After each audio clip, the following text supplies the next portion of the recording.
548-8252. That's 548-8252. The American Lung Association, improving life one breath at a time. Omaha's News Radio, 1110 KFAB.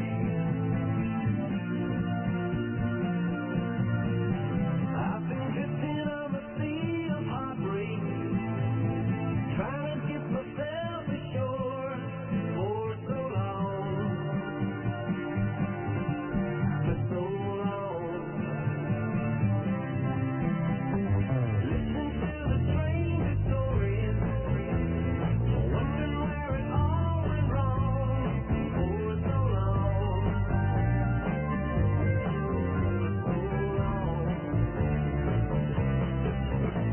But hold on to what you got. Hold on to what you got.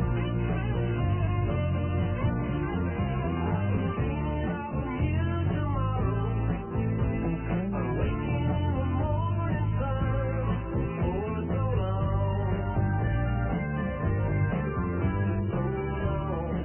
Live from the City of Angels, this is Coast to Coast AM with George Noory. Well, tonight we're going to go hunting for Atlantis. How about the Hall of Records? Dr. Gregory Little, our guest, and we'll be back with him in a moment as we talk about Edgar Cayce on Coast to Coast AM.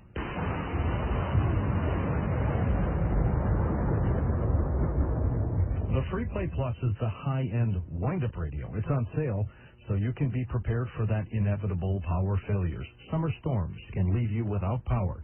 Sitting around all night in silence and in darkness, but it doesn't have to be that way. With the Free Play Plus from C. Crane, you'll have one less thing to worry about, and when the power does go out, and it will, the Free Play Plus is on sale for you. You can have it for $79.95. Whether it's hurricanes, earthquakes, tornadoes, when you've got the Free Play Plus in your home, you don't have to worry. You'll have a radio. You'll have a flashlight. $79.95 for the Free Play Plus. Limited time only, so don't wait.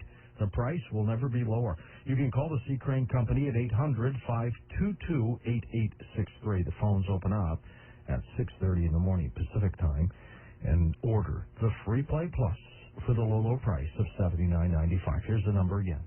800-522-8863, or you can also order online at ccradio.com. Coast to Coast listeners, are you being held back because of your credit report and a low credit score? The folks at Master Credit can help you. For the last 10 years, Master Credit, a licensed not-for-profit consumer credit counseling company, has successfully helped nearly 10,000 individuals nationwide improve their credit rating and become financeable. Can't get a credit card? Not qualifying for a home refinance or that car you want? Do what thousands have already done. Call Master Credit, the leader in credit report improvement, at 1-800-627-0799. They are experts at removing harmful credit fast and raising your credit score. 1-800-627-0799. Master Credit offers a 100% money-back guarantee that your credit report will be lender-friendly and get the results you need. 1-800-627-0799. For a free consultation by an experienced counselor and a fresh start, call now. 1-800-627-0799.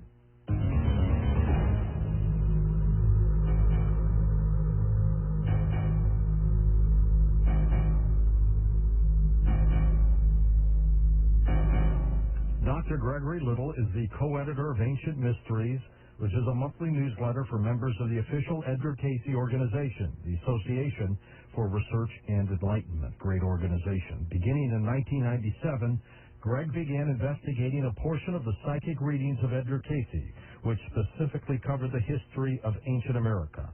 This research culminated in the books Mound Builders, Ancient South America, and The Secrets of the Ancient World. In 2003, Greg and his wife Laura took over the ARE's long-running Search for Atlantis project, which focuses on the Bahamas area. During 2003, Greg and Laura made numerous trips to Bimini and Andros Island, investigating sites that had initially been discovered in an extensive satellite imaging project, as well as underwater formations photographed from the air in the 1960s. They found that all of the sites had natural or modern explanations, but unexpectedly, on what they had initially planned to be their last day on Andros, they discovered a massive three-tiered stone platform under shallow water. Lots to talk about again with Dr. Gregory Little. Hi, Greg. How are you? Hi, George. I'm fine. Good evening or good morning, whatever the case may be. Absolutely, wherever people might be. This Andros discovery of a few years ago, anything new there? Well, yes, we did go back, and I'll get to that. I want to make one quick correction. John Van Auken, who's the director of the ARE, is actually writing the Ancient Mysteries newsletter.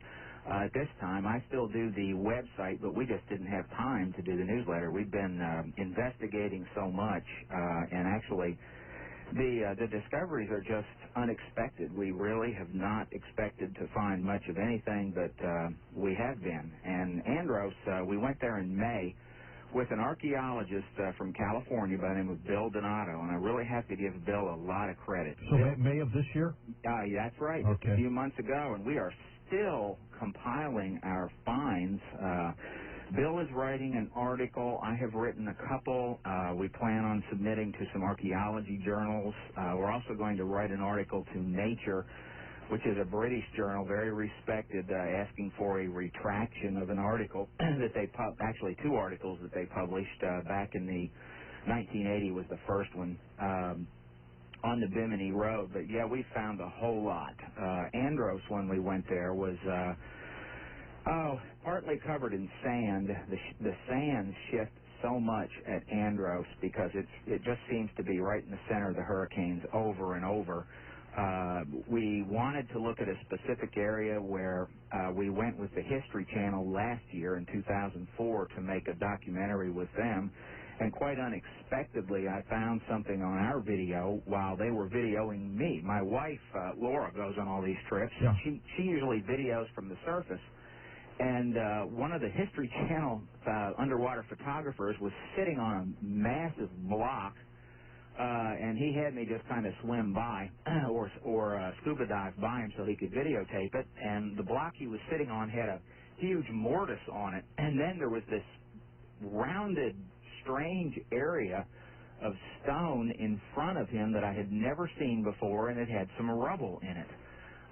Laying on the bottom there in the area where the harbor is, and that area was covered when we went back. That's what I wanted to see in May. I see. All right. But we did find another area at Andros that actually Bill Donato pointed out, and that is an area we want to go back and look at, and we really believe that that's an area that if there were structures there, ancient structures, that is where it would be. Unfortunately, it's in an area where the water it moves very quickly.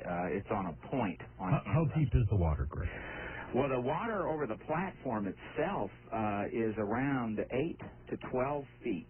And the reason I say 8 to 12 feet is because there's 3 levels or tiers to this Andros structure, and it appears to be a breakwater.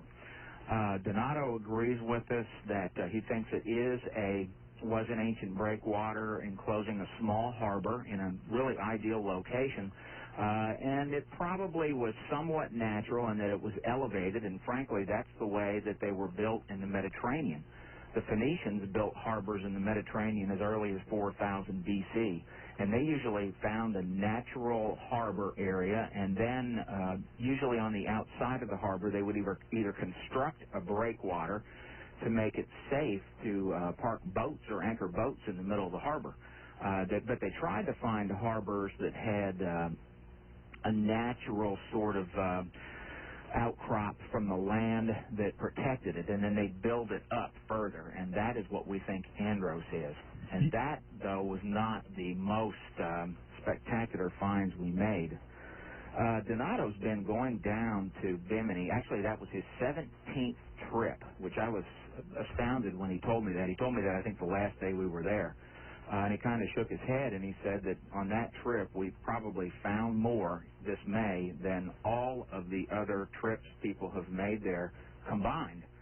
And I have to agree with that. And virtually everything that we found, I didn't expect any of it. No, that is something. You know, I want to get back to that. We've got 2 major topics to talk with you tonight, Greg. Of course, the Hall of Records. Sure. And also Atlantis and the search for Atlantis. But for a lot of people, I think we need to put it in perspective, too. We need to talk about this man Edgar Cayce. I have written so many reports on Edgar in the After Dark newsletter and in other issues over my entire career because this individual has fascinated me more than anything. When I was a kid, I would get his books and his stories. I was obsessed with it. Born in 1877, died in 1945. Tell us a little bit about what happened to him and how this truly mystical powers that he possessed came to be.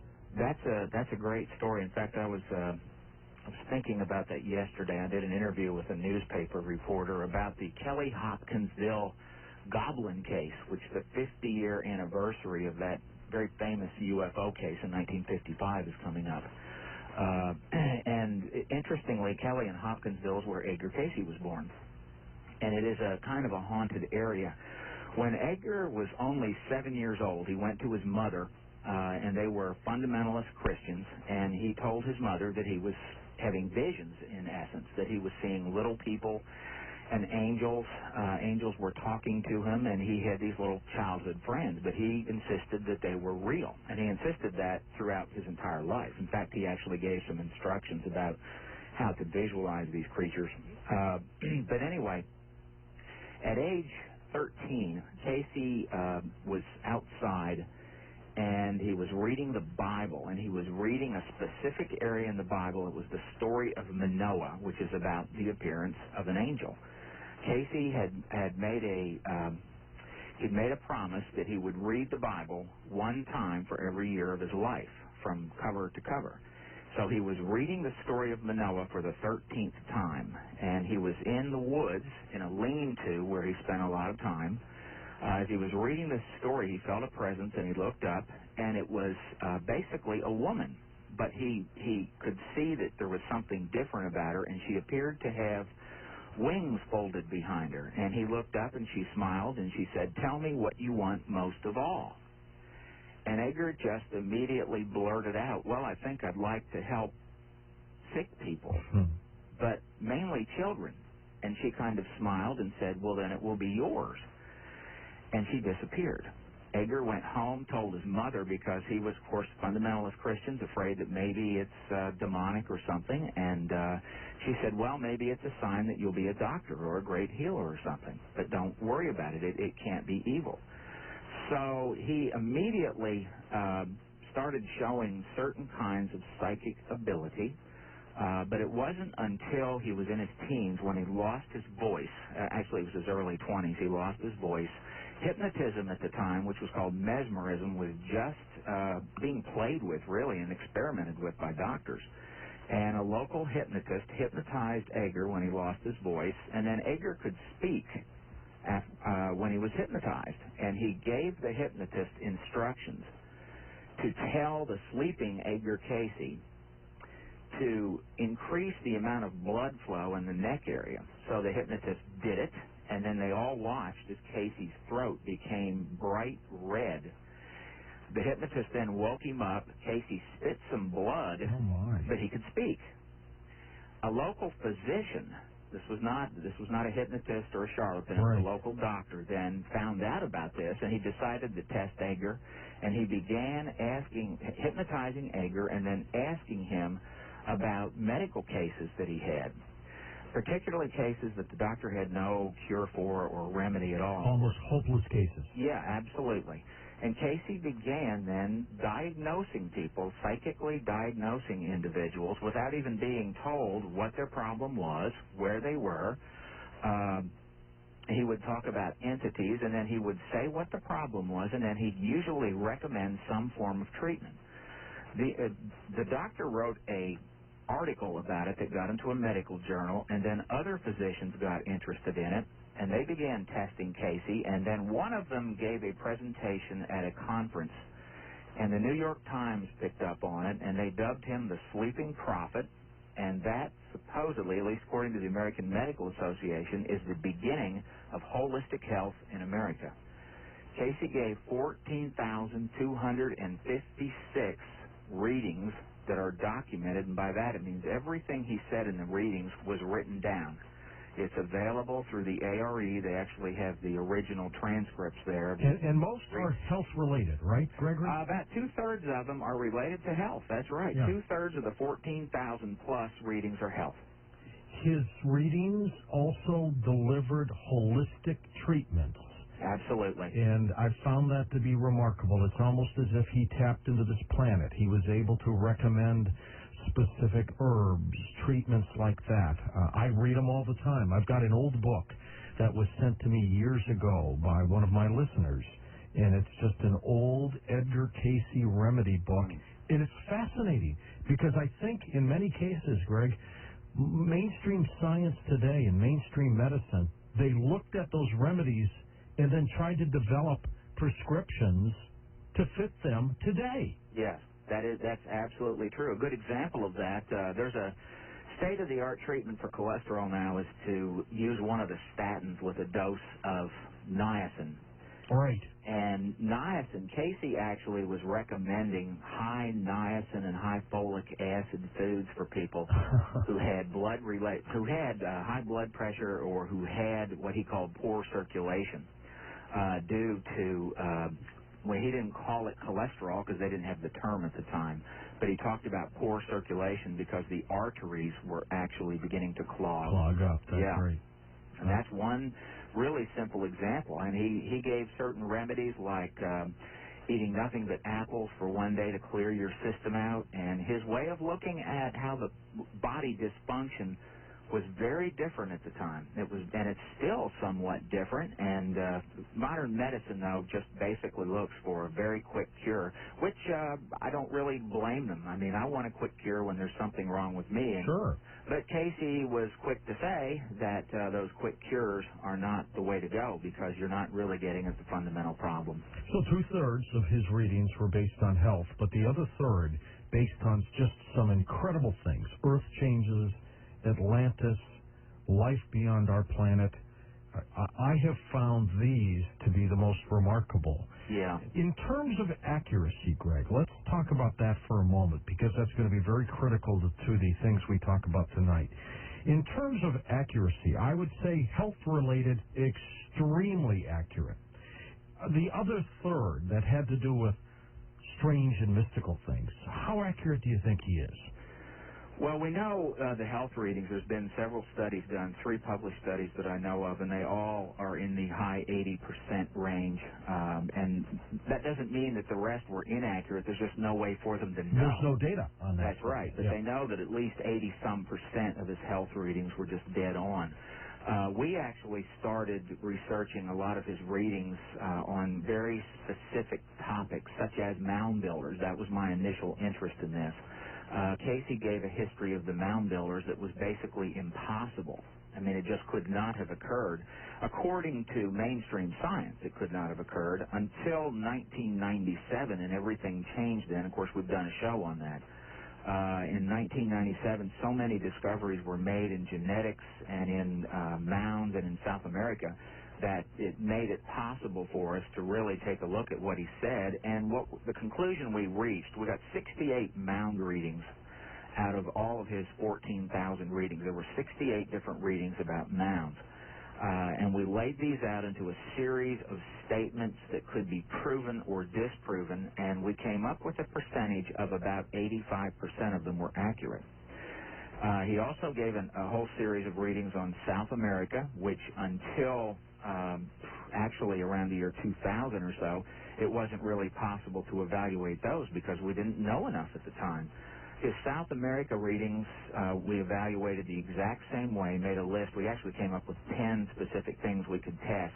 8 of them were dead on, and 1 of them appeared to be correct. So he was probably 80 to 90% correct so he's there. Very high there. How did these readings of Atlantis, Hall of Records, what will happen to the coastlines of the United States, how did those come about? I mean, was there someone there who asked him questions about these? Yeah, he always had a questioner, and they called that person a conductor.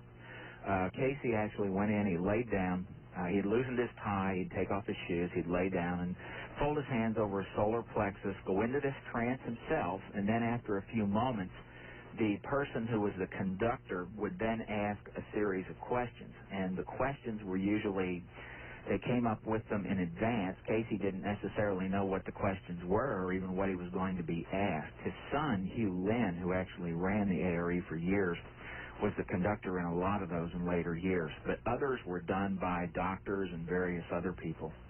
And his first readings that were not health-related started in 1923, and actually he didn't anticipate being asked questions outside of health.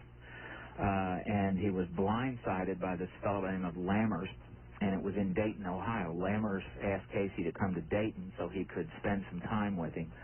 And during the reading, Lammers just started asking him questions about the ancient world. And Cayce just started giving the answers, just like he would give the health readings. He would say, okay, I'm there, and I can see this now, and here's what it is. And it was astonishing. It actually scared Cayce because as a fundamentalist Christian, there was one particular thing that came out of the readings that appeared to be against his primary beliefs, and that was reincarnation. The fact that people would have lives over and over again. And the readings did talk about reincarnation, and most of the information about the ancient world, not all of it, but most came out when he gave people's past life readings, which became known as a life reading. Now, I assume when we talk about the Hall of Records, we're talking about Atlantis first. Is that correct? Okay, when we come back then, Greg, we'll talk about Atlantis. Later on tonight, we'll talk about your search for Atlantis. But we'll find out a little bit about what Edgar Cayce said about Atlantis when it was here. You know, I've heard 30,000 years ago. We'll talk about that. And then, of course, the Hall of Records. What are they? Where are they? There's apparently 3 of them scattered around this planet. Why were they hidden? What did they mean? What did they say about our existence?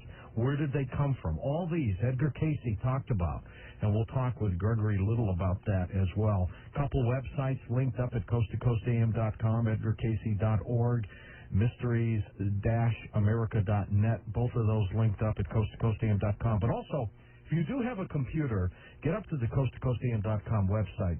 Dr. Little has sent us a tie-in link clip to an incredible video which shows you some of these structures he's going to be talking about tonight. They are truly unbelievable. They cannot be naturally made. Take a look at them. You make up your own mind. That's one of the mysteries of Coast to Coast.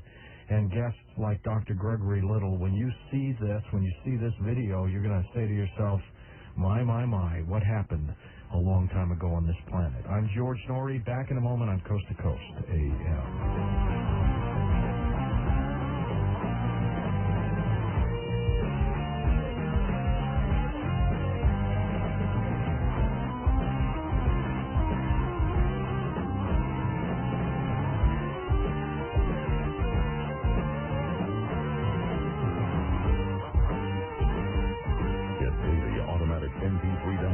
Tonight's show and every night show with the new Coast to Coast AM podcast.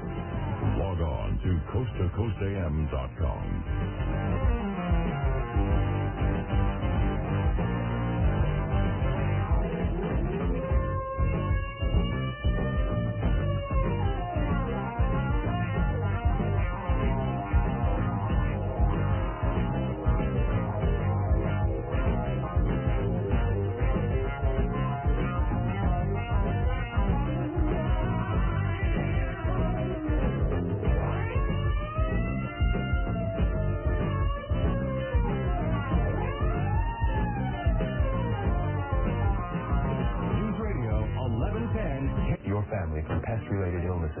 Go to pestworld.org to learn how. Why wait until there's an emergency? On the next KFAB Good Morning Show, he ran for president. Now he's running to abolish the IRS. Steve Forbes joins Rosie and me at 8:40 this morning. Saddle Iron Road 6 to 9 on 1110 KFAB.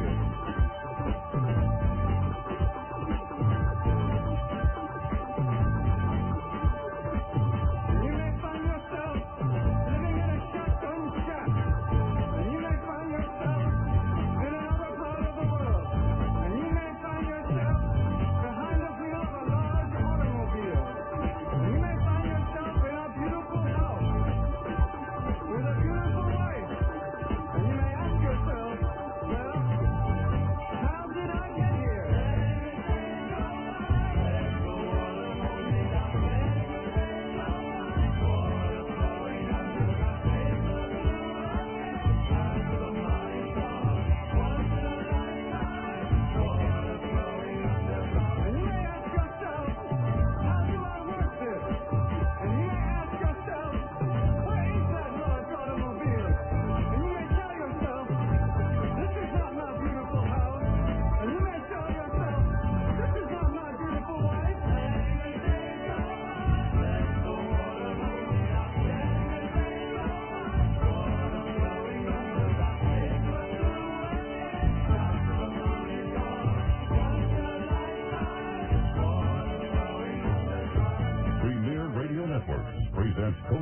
AM with George Noory. I wish I were alive back in the early 40s. I would have had a chance to interview Edgar Cayce. Wouldn't that have been something? Some time ago, Art Belbo had a chance to interview late Father Malachi Martin, and it developed a series of phenomenal programs. One is called Perfect Possession.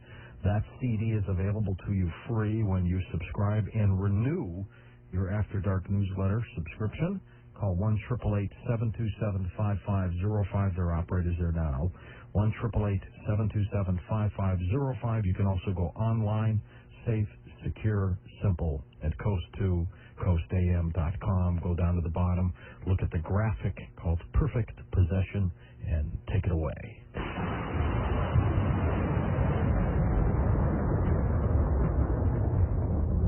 A recent CNN Money report says that gold's recent jump worldwide and high oil prices signal serious inflationary pressures ahead. Add to that rising interest rates, record budget deficits, and this formula for long-term bull markets in gold. It's right there for you to see. That's just another reason Barron's magazine predicts for the third time in a year that gold prices could break through $1,000 an ounce. James Turk happens to be a respected analyst. He is a gold expert. He's made a case for gold at $2,000 an ounce. Now, thanks to my friends at Lear Financial, some time ago I diversified part of my savings and retirement accounts with gold. Gold has been up over the last several years. If you'd like to call Lear Financial and ask for the free Gold Investor Guide, do so. 1-800-474-4259. That's 1-800-474-4259. This is worth a lot of money in special reports. See why the experts say gold could double. Call 1-800-474-4259. Ever wonder who coined the phrase, "We eliminate the middleman"? Well, one thing's pretty certain. It wasn't the middleman. And how did they eliminate him?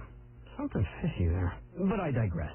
Geico pioneered direct-to-consumer car insurance over 65 years ago, and they've been saving smart drivers money ever since. Give them a call, and you might ask them, what did they do with the middleman? Geico's customer satisfaction stands at 97%. How would you rate your car insurance company? Geico. 1-800-947-AUTO. 15 minutes could save you 15%. You've seen it in the newspapers, heard it on the radio, watched it on TV. The good news about Aleve. The good news about the strength and safety of Aleve.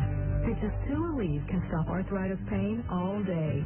No wonder Aleve is the #1 pharmacist recommended pain reliever for the 6th year in a row. Ask your doctor about the good news. Ask your doctor about Aleve. Pharmacy Time survey among leading OTC oral medications for minor arthritis pain. Use as directed.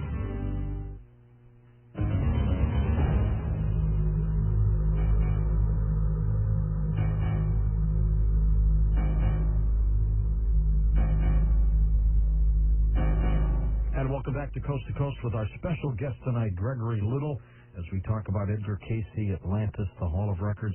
Greg, how then did specifically the question of Atlantis come up with Edgar Cayce? Well, it started coming up in readings when he was giving a life readings, and he would tell people that they had a past life in Lemuria, which was before Atlantis, and also in Atlantis, and most of these people had 4, 5, 6, 7, 8 lives, although some of them had less. But the Aerie didn't exist, and the people who were doing the readings actually had some specific readings done where Cayce laid out the history of Atlantis. And actually those are rather long, and that's where we've gotten a lot of the information from.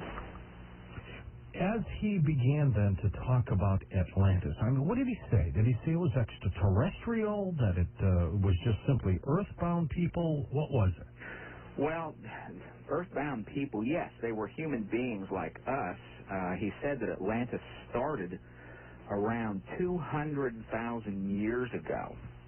He gave a location for it, which was basically impossible. At least most people would think it's impossible, and that is it extended from the Straits of Gibraltar all the way to the Bahamas. But huge. Must have been a huge continent. Well, if it was a continent, if you actually read Cayce, there's nowhere where he says it was one huge solid landmass, and it depends how you want to interpret that. And he was actually asked by, in one of the readings, is it a solid continent? Is it a single landmass? And he wouldn't answer it. He did say that in roughly 50,000 BC, it began breaking up, and that 5 large islands appeared. The main island he called Poseidia, and Poseidia was made up of Bimini and Andros and the Great Bahama Bank, which for the first time, at least in my life, we went over the Great Bahama Bank from Bimini to Andros on a boat, and it is we took the depth all the way, and it varied from 2.5 feet deep to no more than 20 feet all the way. Most of it's 10 to 12 feet deep, so it was above the surface during the last ice age. There's no doubt about that. Okay, so in these regions then, perhaps a larger structure that started breaking up into little pieces.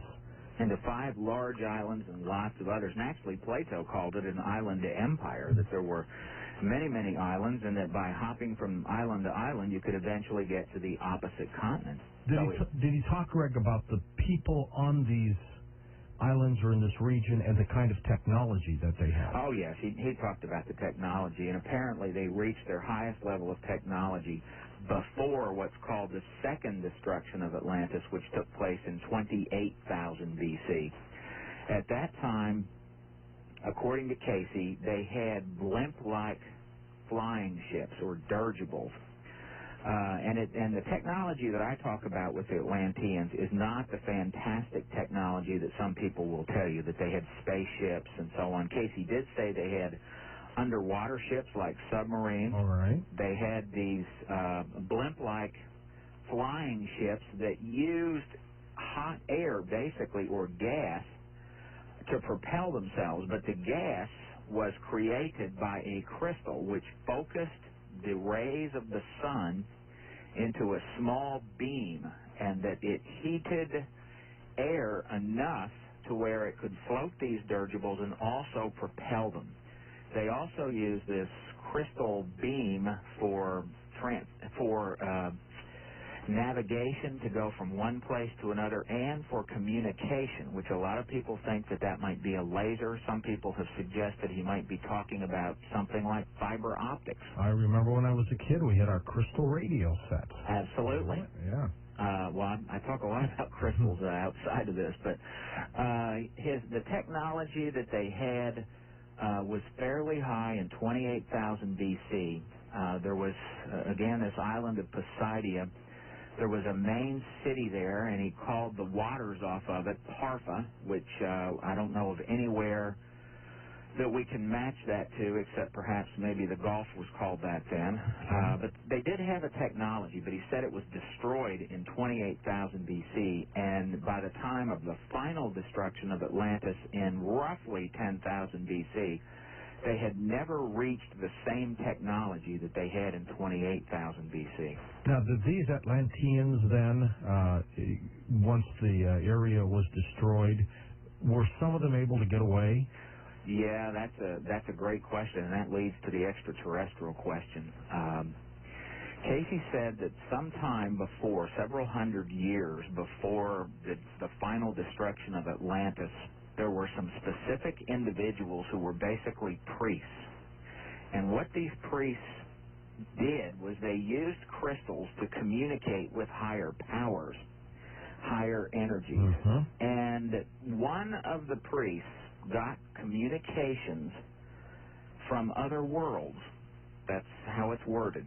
And these communications told this priest of the impending doom and destruction of Atlantis. And strangely, in that reading, it even says that the plan to create the records of Atlantis was hatched through these communications. This priest then apparently took it to others, and they came up with the 3 Hall of Records idea, and a lot of people did flee then. They migrated off the islands to South America, to North America, specifically in the eastern part of North America, where the Iroquois were. Okay. And he said that the pure red race were the Atlanteans, and they actually became the leaders of what we know historically as the Iroquois. Some of them went to Egypt. Some of them went to the Gobi Desert. Some went to Iberia, particularly a part of Iberia called the Pyrenees Mountains, which is between Spain and France. Why didn't they all go together? to one specific spot? I don't know. That's not in the readings. It doesn't say. Some of them didn't leave. Some people just refused to believe it and didn't leave. And they died. Absolutely. That Cayce says that, and Plato actually says that almost everybody that was on the islands died. He said that some people that were in high areas might have survived. Plato talks a lot about various destructions. And about the destruction, and then we'll get into the Hall of Records. Did Sure. Cayce talk about how Atlantis was destroyed? He did talk about water rising very quickly. Most people have linked it to perhaps a pole shift. That's not in the readings about the destruction of Atlantis. Cayce did talk about pole shifts that had gone on, but no, it was some sort of a cataclysm that caused tidal waves and earthquakes and so on. We've linked it to what's known as the Carolina Bays event, which occurred around 10,000 BC when a comet fractured and millions of pieces struck the east coast of America and the Bahamas and Cuba and all that area. That is remarkable that a man would have the abilities to really pick up through readings these events that had occurred almost as if he was planted in front of some kind of time machine television set. Yeah, he said that that when he went into this trance, it was not Edgar Cayce per se who was speaking. Cayce's consciousness, he said, went somewhere else, and there were entities there.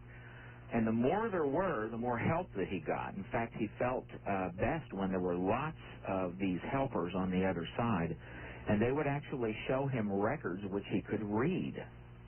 As some of them then, Greg, decided to flee with their 3, I guess, packs of information, which they had agreed to hide somewhere into a created Hall of Records. Any idea how much material we're talking about, and what do you think they consisted of? Well, Cayce was pretty specific about it.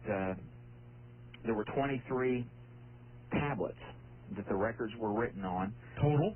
Right. Well, Okay. for each record one. hall had identical objects in it. All right. And this was the priest that hatched this. They actually sent specific groups out to place these halls of records. The one to the Yucatan, for example, we know the name of the individual who actually took it. His name was Iltar. Iltar went with a group of 10 people, 10 individuals, and they took the tablets, they took the artifacts, which consisted of Atlantean linens. It had information about this crystal, which they called the Firestone at that time. They also took various implements, gold objects. In the one in Egypt, there's a mummy in there. Cayce did mention that. But that's what they took. And on these tablets is the entire history of the human race from the very beginning until the destruction. Now, when you talk about the history of the human race, are we talking about the history of the Atlantean human race, or was there something else going on the planet a couple 100,000 years ago? Well, Cayce said that human beings started. This is astonishing, because when Cayce gave these readings, and the one reading where he talked about the first human-like creatures was given in 1927, and he said that the first human-like creatures occurred 10.4 million years ago. And at that time, nobody believed that even apes were even close to that old. That's true. They thought that our relatives were maybe here for a few 100,000 years. But he said that it was over 10 million years ago when they appeared. And now, paleontology tells us that our first human-like relatives occurred around 8 to 9 to 10 million years ago. They're getting close. Yes, it's getting closer and closer. And when that occurred, what Cayce said was that souls, or the energy that's our essence, souls began moving into the earth and occupying animals, and they could alter somehow, and it's obviously DNA, but the energies could alter the DNA and then create different forms. And eventually the human form was created.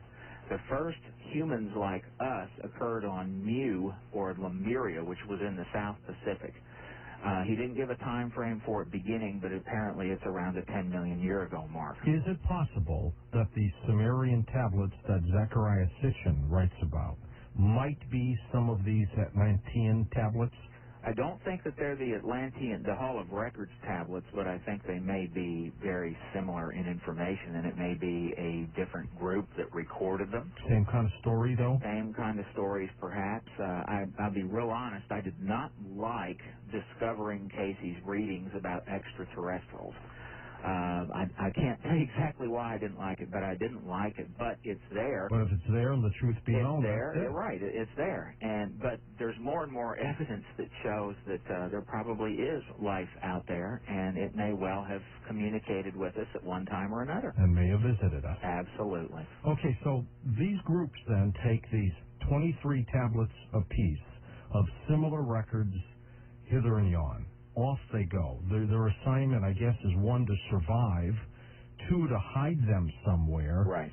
Where do we stand in the search for these Hall of Records? I mean, we know, for example, that Cayce said at the base of the foot of the Sphinx there's some kind of cavern there. We know there is now. We don't know what's in there. We don't know if the Egyptian government's already confiscated it and taken things out. We don't know these things yet. But where are these 3 Hall of Records specifically? Well, the one that's best known is the one in Egypt, and that whole idea of this record hall in Egypt comes from Cayce. Last month I spoke with Andrew Collins in the UK, and Andrew had been in Egypt, and there is a spot where Andrew believes it can be accessed. He's asked me not to say specifically where it is, and I've spoken with John Van Auken about it. It's somewhat off of the Giza Plateau, but it does apparently lead under the Sphinx. A tunnel there, straight there? Yes, okay. Which Cayce said there was. And it went to where the river was at that time, back thousands of years ago. So one was placed there, and the reason they placed them in these different diverse areas was, one, for safety. They wanted them to survive the coming cataclysm. But they wanted them to be hard to find and also preserved. So they had to be in a place where they could be preserved, and had to be in a place where regular people who were just kind of poking around wouldn't accidentally find them. Well, how would we ever find them then? Good. That's a good question. Obviously, the pyramids are there, and the Sphinx is there, and so people would see this and say, wow, and as they recover more and more things there, they keep looking. And Cayce said when the time is right, when we reach the correct level of spiritual development and have the right motives, then we can get in and access these records. But until then, we can't do it. And then we have to interpret them. And that's correct, and that'll take some time, probably. All right, so there's one out there in Egypt. Right. We believe that. The second one was somewhere near Bimini. Cayce gave a number of readings that linked Atlantis to Bimini, that linked the discovery of a portion of Atlantis off Bimini in 1968 and 69. Of course, that's when the Bimini Road was discovered. Okay. Initially, a lot of people thought the Bimini Road might actually be the remains of the temple. The Bimini Road itself is not that, but there's something under the Bimini Road, and we'll get to that later. But most people do not think that temple is at Bimini per se. Cayce talked about going to the south and to the west of Bimini. Now, did they submerge? Yes. Hall of Records? Okay. That one is underwater. Cayce said rather specifically that the Hall of Records that is located near Bimini is underwater, but it will rise again.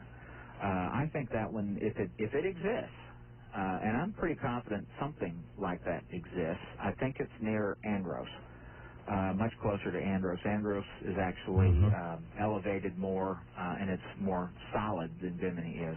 But that's another story. That one will be very difficult to find.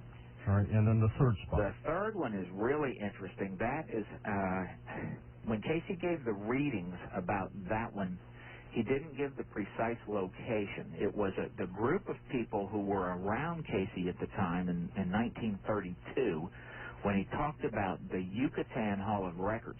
He linked it to the University of Pennsylvania working there at the very moment that he was giving the reading. And the people who were around him immediately contacted the University of Pennsylvania to inquire where they were working. And there was only one place they were, and that was Piedras Negras, Guatemala. Piedras Negras is an unbelievably interesting site. It's one of the most important sites in the whole Maya world. It's very mysterious. It has a mountain in it. We went there in 2004 and actually made a documentary about it. It is totally overgrown. Very, very little of it has been restored, and we do think we know perhaps how to get into it. Do you think that's where number 3 might be? Yeah. It has to be. If it exists, the readings are real clear. It has to be at Piedras Negras. And my wife and John Van Auken of the Eyrie wrote a book called The Lost Hall of Records on that, and that's why we made that expedition to Piedras Negras. What an incredible feeling, Greg, to be in that region, knowing that it's possible that that kind of history is hidden away somewhere out there. Oh, it was, I'll tell you, being there, of course, it was very hot. We had to, it's hard to get to. It's dangerous to go there. There's no easy way to get in and out of Piedras Negras. You have to go on a river ride on a little tiny boat, and it's a long, long way. When we come back, let's go hunting for Atlantis on Coast to Coast. Stay down. Want to time travel? Go back to past shows on Streamlink. Sign up online at coasttocoastam.com.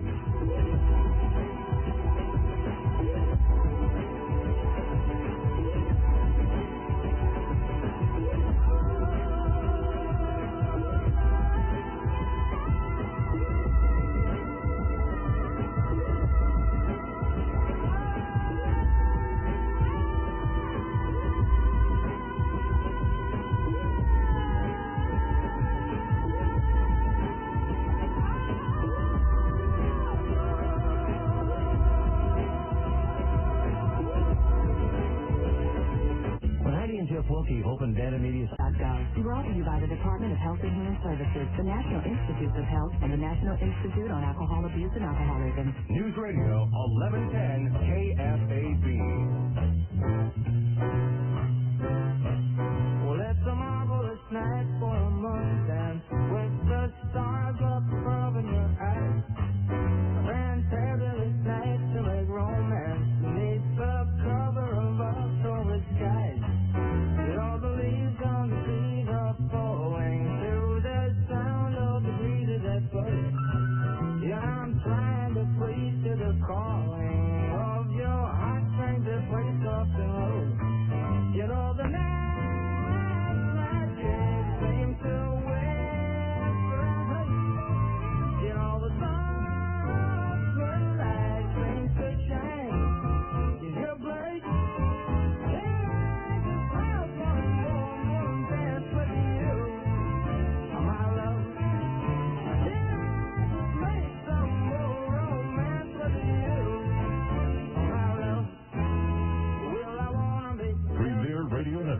Presents Coast to Coast AM with George Noory. Don't you think finding the Hall of Records could be also one of the greatest finds in the history of all of mankind? I mean, it would go right up there with the information in the Bible, quite frankly, to be able to find that. Who knows? Maybe one day we'll be fortunate enough to find out about it in our own lifetime. Let's talk about Atlantis when we come back with our guest, Dr. Gregory Little, in a moment on Coast to Coast AM.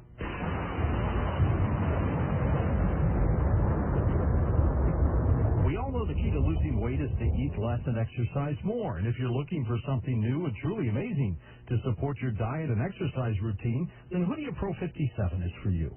Recently, 60 Minutes and other news programs reported on Hoodia, the incredible plant that South African Bushmen have eaten to endure long hunting expeditions for generations.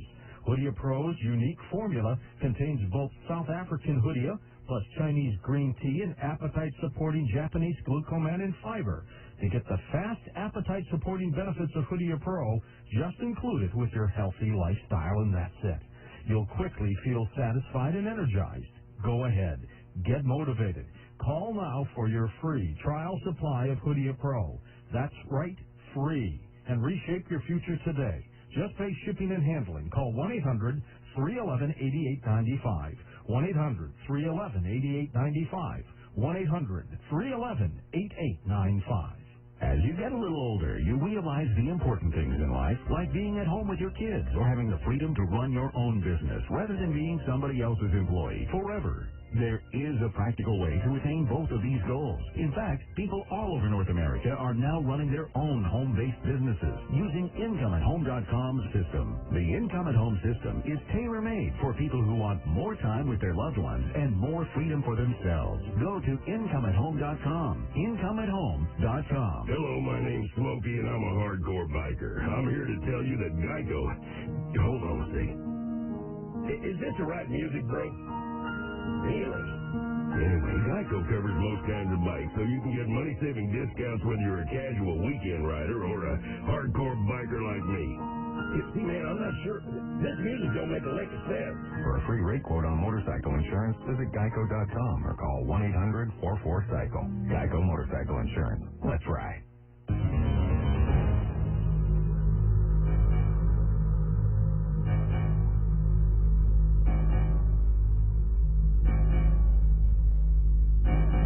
And we'll open up the phone lines at the top of the hour, next hour, for you to chat with Greg Little about some of Edgar Cayce's readings and what he did. Did he ever talk about being from a past life himself, Greg? Oh, yeah. Yeah, he had several of those. I can't tell you specifically what all those are. I have never really paid attention to them because I can't validate them. I wonder if he was from Atlantis as well. I think he did have a lifetime in Atlantis when he said that this was a particular time period when lots of Atlanteans were reincarnating and coming back to resolve some issues because the end of Atlantis had something to do with a great battle between two groups on Atlantis, basically good and evil. Let's move on now to Andros. Tell us a little bit about your discovery there. And what made you, first of all, was the fact that Cayce talked about Bimini, was that your blueprint? Was that your map? That was the primary one, but the secondary one was that he said that if you go to the south and the west from Bimini, that you would find more of portions of Atlantis. I've used the word ruins before. He never really said ruins, but he said evidence of the civilization, which is about the same thing to me. So that is really why we went there. But there were some specific targets that had been identified in the 60s by some of the same people involved with the discovery of the Bimini Road. Pilots and others had seen these strange structures off of western Andros from the air, but it was in the 60s when they didn't have GPS. So nobody could find them on water. And it's difficult to get there, too.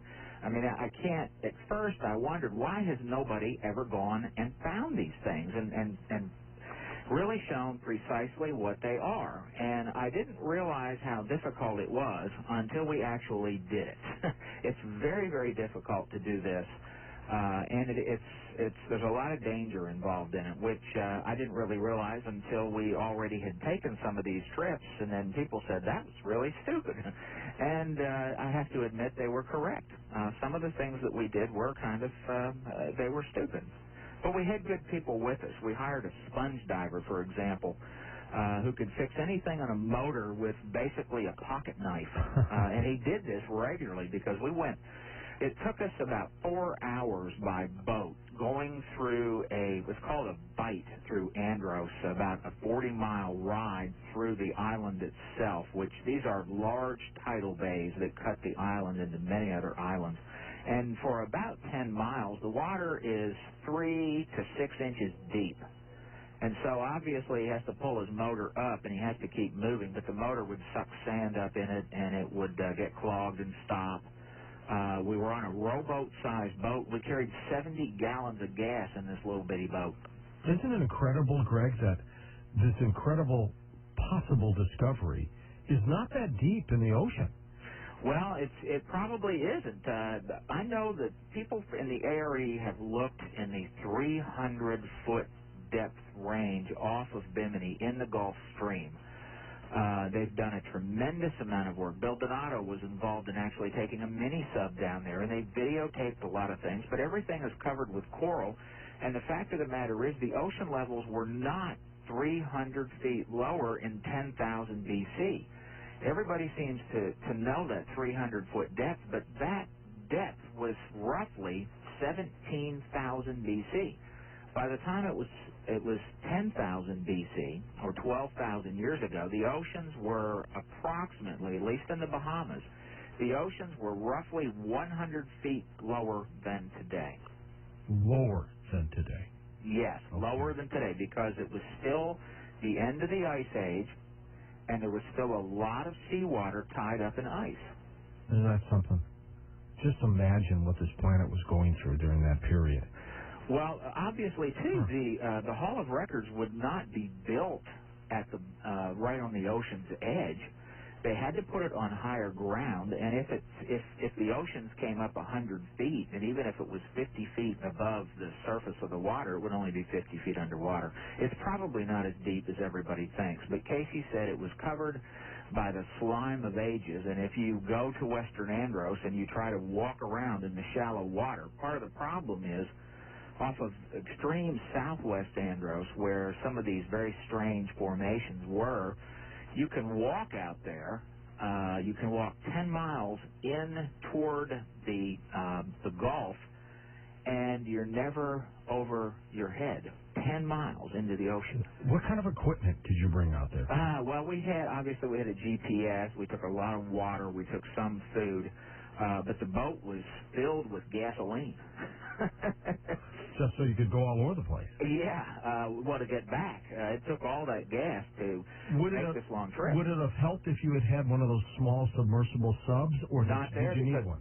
The water off Andros was so shallow. That's what I thought. Yeah.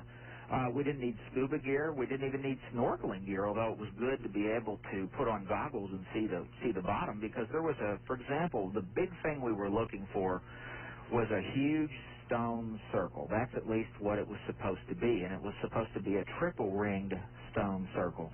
And we did find it. We found it precisely where the pilot, who was actually piloting the plane, when the other pilot photographed it out the window in 1969, and it looked just like a stone circle from the air. But what it was, these things were huge sponge, as big as barrels, and they stick out of the water, and you can get right up to them, and they still look like stones. Were they cut to look like a circle? No, it's a strange phenomenon. It's natural? Yeah, completely natural. It has to do with a small coral head in the center, and actually fish and crustaceans create the circle formation. All right, if this was above water, let's say thousands and thousands of years ago, what would it look like? Oh, it'd just be a huge plateau. Okay. Probably covered with growth, of course. In fact, they found that off of Florida a couple of years ago.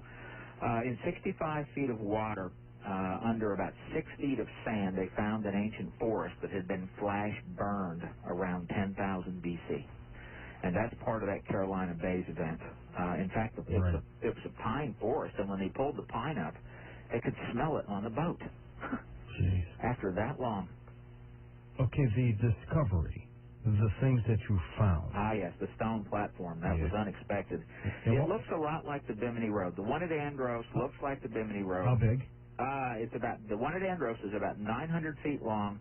It's 150 feet wide. It has 3 tiers. It's made out of giant, basically square and rectangular blocks of stone. Many blocks? Yeah, more than I'd want to count. I tried to count the stones at the Bimini Road. I thought one time that would be a good thing to do, but I don't know if it's truly possible to do that. Because clean cuts? At Andros, some of them are very clean. The seams between the stones go straight down. Almost like Egyptian pyramid clean? Yes. Okay. Some of them are that way. Others, the stones have fractured in some places because they're so big. But there's 3 distinct layers of these. And they get higher as you go into deeper water. Is there anything out there in the water, deep on the ocean floor, that would resemble a pyramid? I do know that story. Actually, Bill Donato could tell you that. He found a pyramid structure using side-scan sonar off of Bimini, and it was actually a sand mount, I believe. Most of these are sand mounts. They come and they go. I know the story of a Dr. Ray Brown up at the Berry Islands, which is somewhat north of Bimini, but I don't know anybody who's ever followed it up, although we do plan to try and follow that up. That's where he supposedly found a huge stone pyramid after a storm when he was scuba diving, and he swam or scuba dove into the apex and supposedly recovered a giant crystal that he actually took around to talks. But Ray Brown now has just disappeared. He may be dead, and there's a number of us trying to find out where he is. You have no idea? No. That's weird all by itself. Yeah, it is pretty strange. But he took this crystal to talks. People saw it. It's very large, and he said he recovered it from the apex of the pyramid. Would somebody have killed him for it? I wouldn't even want to speculate. You never know anymore, Greg. Yeah, I don't have any idea. I don't know where Ray is. I don't know anybody that knows where he is. This guy's got a communication device to extraterrestrials or what have you, whatever this may be. Who knows what happened? I agree, but I have no idea what he had. He doesn't know exactly where he was. He did this at a time when they didn't have GPS. He went out scuba diving with some friends, and while they were in the water, a massive storm came up. That's always a problem down there. These storms can appear in minutes. And you can be in the water, and all of a sudden, you'll have huge waves and wind and thunder and lightning and heavy rain. He and his friends actually went along the shores of one of the small Berry Islands and held on to mangroves during the storm. After the storm, they swam back out to try and get to their boat, and he continued to dive, and that's where he found the pyramid, but he was alone, and he came up with this crystal. Isn't this area part of the Bermuda Triangle? Yes, it is. Bimini's right in the heart of it, and so's Andros. I have always heard of a submerged crystal somewhere. Yeah. Well, the Ray Brown story is the main one about it. There have been a lot of reports of pyramid shapes seen in the water by pilots. A number of people have found them on side-scan sonar, but they can't usually find them even when they go back to the same location. Some of those are sand mounts. I mean, Bill Donato knows that for sure. But there may be structures there that we just haven't found. What do you think this underwater stone platform might have been used for? It was 900 feet. That's pretty big. Yeah, but it's not as big as some in the Mediterranean. The Mediterranean has over 200 ancient harbors, over 200. About 50 of these have been extensively investigated. A lot of them have breakwaters that are 2,000 feet long. Some of them are just as wide. At the top of the breakwater, they often had a flat area called a quay, spelled Q-U-A-Y, which was used to load and unload cargo. And they also had stone piers going out to them. And like I said, there's at least 50 that are very well investigated. Some of them even had this inverted J shape identical to the Bimini Road and the same size as the Bimini Road. Now, how old do you think this platform could be? Well, we actually do know now how old the top layer of the Andros platform is. It's dated to 4,000 BC. The Andros platform is. All right, 4,000. And that's the top layer at 8 feet. Okay, but Cayce talked about Atlantis being 10,000. 10,000. That's correct. And so that takes us to the Bimini Road. The Andros platform is shallower than the Bimini Road. The Bimini Road is under roughly 20 feet of water. And depending on the tides, it can be 15 or 18 feet. But it's generally about 20 feet of water. We know with the top of the Andros platform, now I believe it was built in stages, and they kept making it higher and higher as the water rose. The bottom of the platform is in 10 to 12 feet of water. So in 4,000 BC, the waters were roughly 8 feet lower than they are today. Where are the structures, Greg? You would think that you'd have houses there or hutches, Well, they would all be destroyed. Hutches. Even if they were all made out of stone? Well, no, not if they were made out of stone. Another archaeologist suggested to us to look around in the harbor and to get into the sand, which we know is about 65 feet deep at Andros. And look for the remains of buildings that were swept off the top by a tsunami or a storm. Now, I'm thinking of Greek or Roman type structures for some reason. Well, even Greek and Roman structures that you see today are generally in ruins, and those have not been subjected to hurricanes and tsunamis. They've been subjected to some earthquakes. That's true. But that's the problem. problem in the Bahamas. There are so many storms that constantly sweep through. Who knows how many tsunamis have hit the area to literally wipe the islands clean of life and structures. Tsunamis would destroy stone structures too.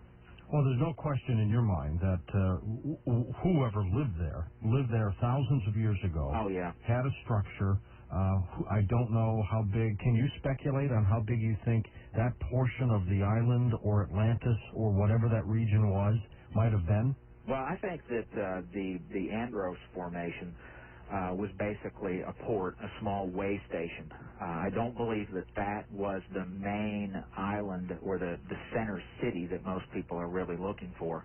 I don't necessarily think the one at Bimini was either. Bimini was a much larger harbor than Andros. We believe there's another harbor probably at a place called Cayce, which is the southernmost Bahama island, which is only about 15 miles from Cuba. In theory, if you were on each structure thousands of years ago, would you have been able to see the other ones, the other locations? No, it's Andros, too far away. 100 miles from Bimini. Okay. And Cayce is another 100 miles south of Andros. The exploration that you conducted, you're going to go back there again and again? We will go back, actually probably to all these places again. We'd like to go back to Piedras Negras, Guatemala. We do have a plan, and there's a Guatemalan archaeologist that we believe is interested in following up on the plan, and I believe the area is willing to fund to try and go into a tunnel, which we know for certain is under a pyramid at Piedras Negras. All the pyramids and everything there is in ruins. There are ruins everywhere. There are carved stela everywhere, just laying around, virtually everywhere you look, but it's jungle. There's a huge mountain there that the whole top was called the Acropolis, and it was covered in buildings, literally covered in buildings. At the base of the back, and it would have been in a shadow, the biggest pyramid was on the top of this Acropolis, and it would have cast a shadow. And that's important because Cayce said that the Yucatan Hall of Records lies under a pyramid or a temple structure which casts a shadow over it. But at the base of the back of this Acropolis is a structure that is in ruins, and we found that it's the first time the people who took us had ever been there. And even the Guatemalan archaeologist I spoke to, he had worked there a little bit, and he thinks there's probably an entrance into the mountain there, and I think that's probably where the entrance is. But we'd like to go there, but it's impossible now. Piedras Negras has become a drug lord's stronghold. Oh, is it really? It's on the Yasuma-Cinta River. It's the main portal of drugs coming from South America. Also, it's where South Americans come to enter the U.S. They go all the way up the Yasuma-Cinta River. They then hop to the Bahamas and then come into America. That's also how the drugs come in. Do you feel threatened when you're out there? I really didn't at night. Well, we saw lots of boatloads of people going up and down, or actually just going one way in the river. They always had heavily armed people on them, and those are illegals coming to the country. But we also saw some drugs moving, and in the middle of the night, we actually had to sleep on the shore of this river in sight of rocks where there were crocodiles. I couldn't go to sleep that way. Well, it was immensely hot. And I wouldn't trust the guy who was watching everyone. Well, that's the way it was. We didn't have a choice. We even had to drink river water, and I put this on the video. While they were pumping the river water out, there was a dead horse swirling around in a whirlpool right across from where the water was coming out. But we saw lots of dead I trust you boiled the water? They had some sort of a purifier that I've never seen before, but we didn't get sick. We took medicine the whole time we were there. It was a rough trip. So you are going to go back and look for the Hall of Records? We will do it just as soon. I know the U.S. is involved in a plan with both Guatemalans and Mexicans to go in and try to take out this drug stronghold. It's become a port for them, and they have actually fortified it, taken over this Acropolis, and put in gun placements. And that is where they stop and move drugs. It's amazing, and that happened right after we left. Because when we were there was nobody there. but a couple of guys who worked for the Guatemalan government who had lived there their whole lives because they fled there as small children and lived in the jungle during the Guatemalan Revolution. Let's talk about what mainstream science is doing, what they're doing to help back up whatever you're finding, Greg. We'll be back in a moment on Coast to Coast AM.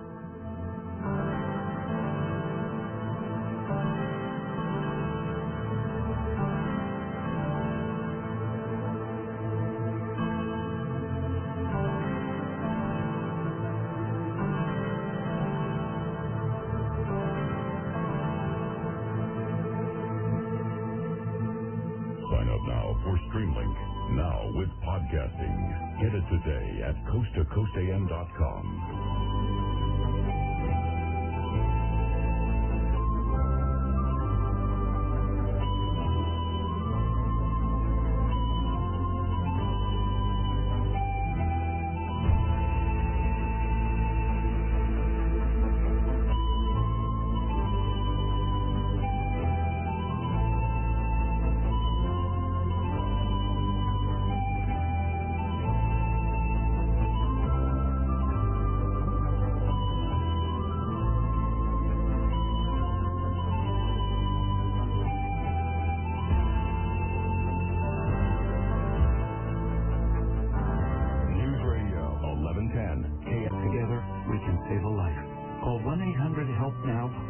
RedCross.org to offer your support.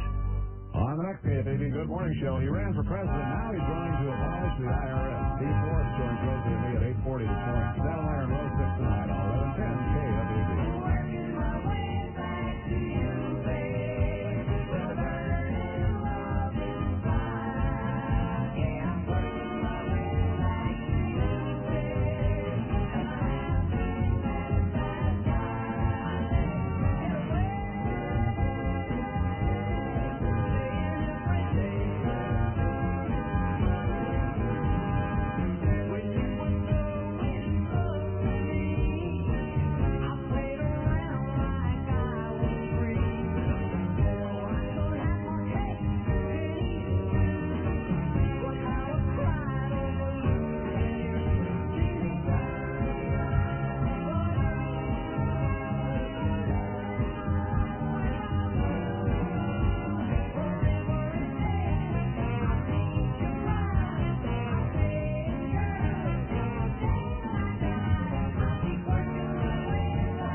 With George Noory. You know, still nothing new on that situation off the coast of Cuba. Paulina Zalitsky, the British Colombian Soviet-born Canada ocean engineer. I know she comes from a lot of places, but she was born in the Soviet Union, then the former Soviet Union. Her husband, businessman Paul Weiswig, W-E-I-N-Z-W-E-I-G, and apparently they found some incredible structures off the coast of Cuba. And we'll check in with Greg Little, just see if he knows anything new about that as we continue to talk about Atlantis right here on Coast to Coast AM.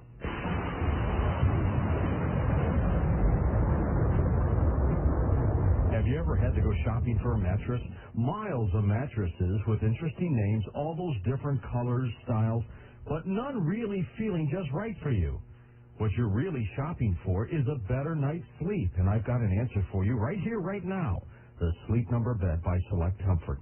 The Sleep Number Bed is clinically proven to help you get a better night's sleep. In clinical research of subjects sleeping on the Sleep Number Bed, 93% of subjects experienced back pain relief, and 89% reported improved sleep quality. 87% fell asleep faster and experienced deeper sleep. This is tremendous sleep. My sleep number, by the way, is 70. Call Select Comfort today at 1-800-390-9100 and ask for a free video or DVD and brochure with complete information on model, sizes, prices, and more. That's 1-800-390-9100, 1-800-390-9100. As you get a little older, you realize the important things in life, like being at home with your kids or having the freedom to run your own business rather than being somebody else's employee forever. There is a practical way to attain both of these goals. In fact, people all over North America are now running their own home-based businesses using IncomeAtHome.com's system. The best part about the IncomeAtHome.com system is that you can start part-time and then work full-time for yourself at home. Hi, my name is Rob Stump. 2 years ago, my baby boy was born, and I was working in construction. And my wife and I realized that since I was working 12 to 16-hour days at times, I just wasn't going to see him. So we went on a search for new business. My wife and I are so happy to be at home with our family. With Income at Home, we've never been so excited about our future. The Income at Home system is tailor-made for people who want more time with their loved ones and more freedom for themselves. Go to IncomeAtHome.com. IncomeAtHome.com.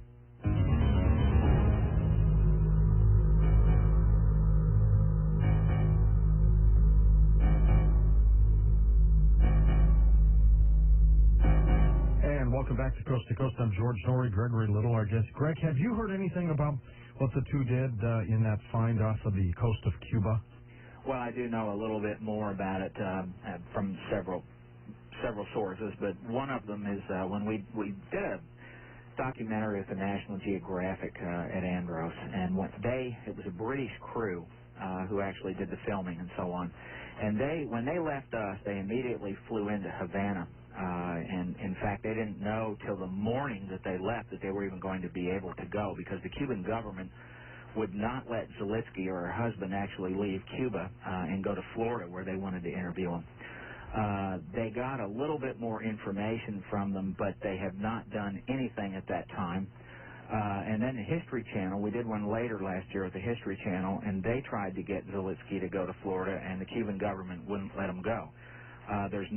They have done no new work. They were supposed to do something this summer with a good submersible that had a good camera system in it.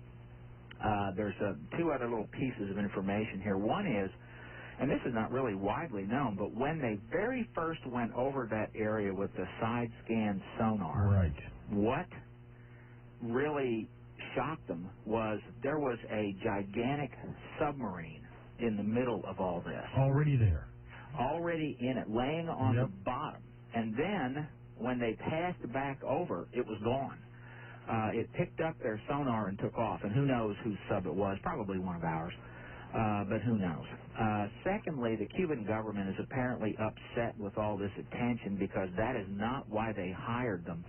There's about just under $1 trillion worth of gold in sunken Spanish galleons all around Cuba. That's what they were hired for, to find that gold for the Cuban government.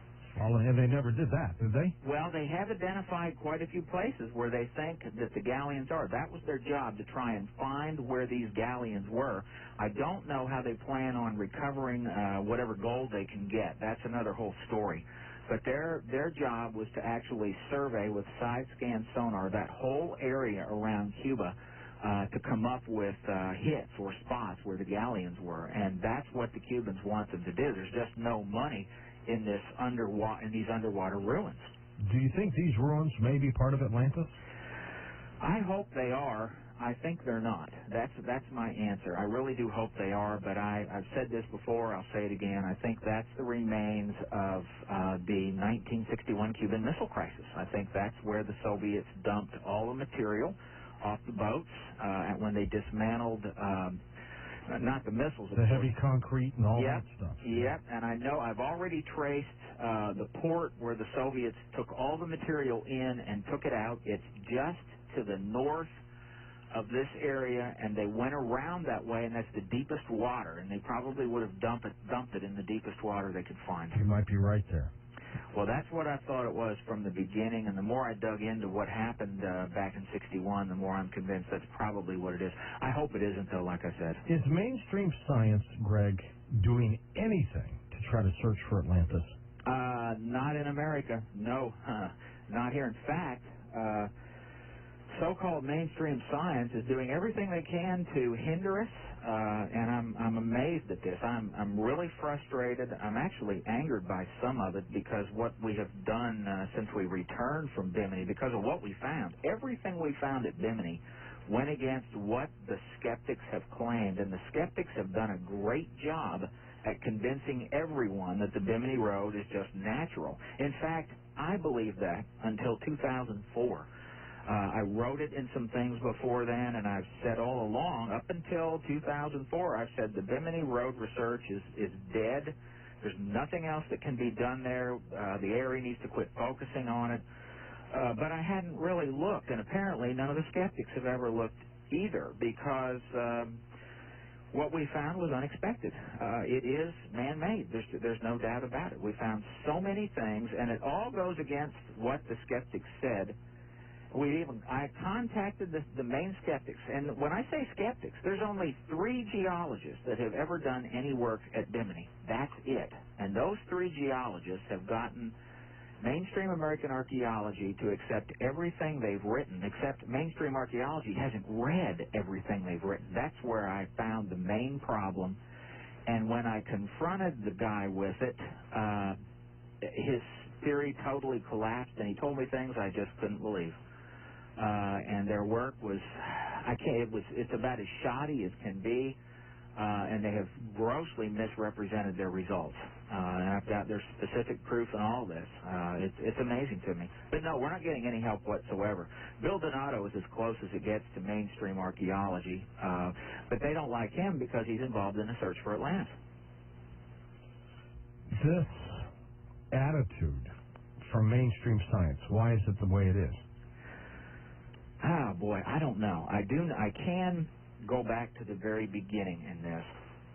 And if you actually read the reports, there's 4 major reports that came out. The first one was by a Virginia Beach-based geologist who went to Bimini. He looked at the corners of 2 blocks. He found that it was limestone, and then he wrote in an article that it's limestone and it's natural. Of course, all rock is natural. The question is it in its natural place? The second one was a geologist who's now with the University of Florida. That's John Gifford. I was communicating with Gifford, but once I sent Gifford our evidence that went against everything he stated in his articles, he just simply quit communicating. Some of the things Gifford wrote, these are just flat statements. He said there is not a single example at the Bimini Road of one block sitting on top of another block. And how big are these blocks? Oh, some of them are 20 by 20 feet. That's pretty big. A foot and a half to 2 feet thick. They're almost like little roads by themselves. Well, now those are the largest ones. Most of them are maybe 10 by 12 feet. Some of them are a bit smaller, but they're fitted together generally in a pattern. They're generally square and rectangular. The formation is 1,600 feet long, the main formation, and it's shaped like an inverted J. You sure it's not a runway? No, it's not a runway. It definitely isn't a runway. An ancient runway. That'd be a great idea, but I'm certain it's not a runway. But Gifford went in, did some work. He did one test, a good dating test. He didn't test the stone this way, but he actually went down into the bedrock right by one of the stones in the Bimini Road. He used the uranium-thorium method of testing the stone, and it dated to 15,000 years ago. How big? 15,000 years ago? 15,000 years ago.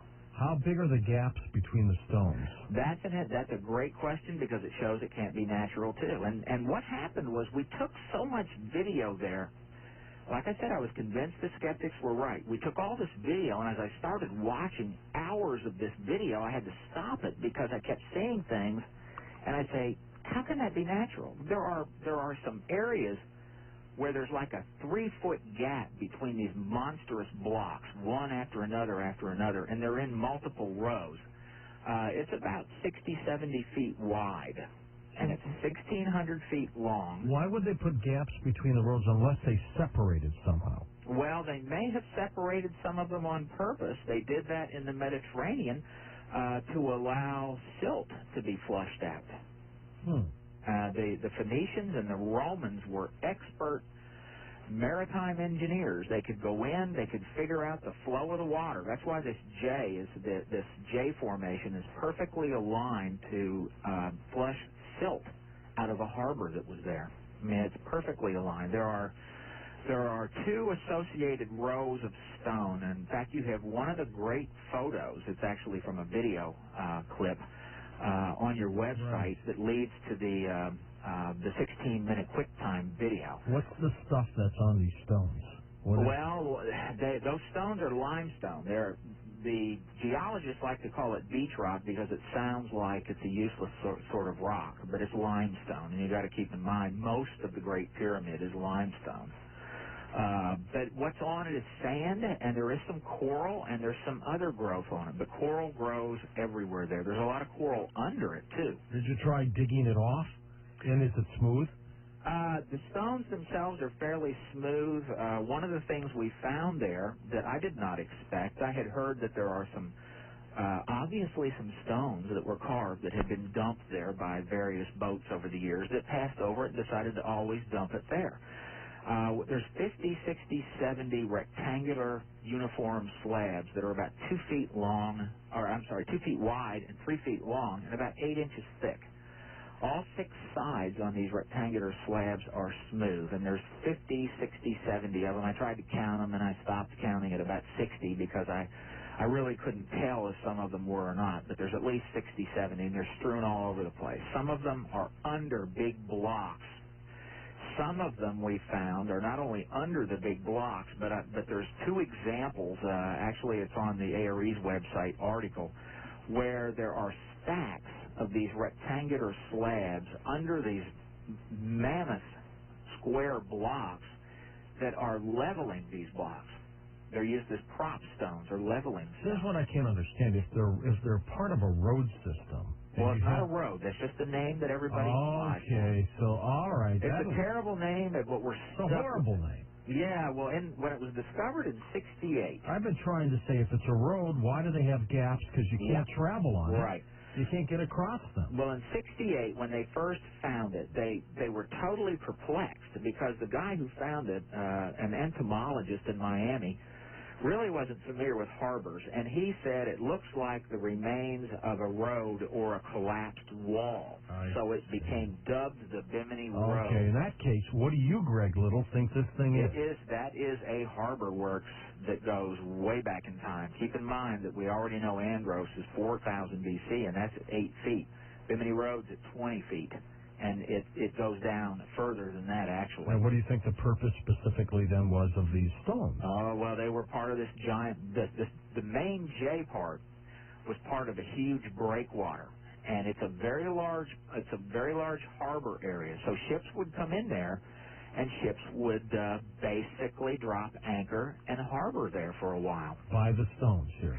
Well, in the safety of those stones, and on the other side of this J, toward the current shoreline, are 2 lines of stones, and that's one of the photos that you have in your website. And those are just beautifully aligned, perfectly square and rectangular in these straight rows. And one of those, I'm sure, is a pier, a stone pier. The other one is a quay, a loading area right next to where the shoreline was. This was a pretty sophisticated seaport. Very sophisticated, and it goes back way before 4000 BC. And one thing we found is that under the Bimini Road itself, you get the idea that it's just perfectly flat there. It's not. There was a harbor there. The bottom that you're looking at is not the real bottom. Actually, you can take a steel prod, and Bill Donato did this, and you can jam through it. Recent research has shown that the bottom, the seabed in the Bahamas has risen 35 feet in the past few thousand years.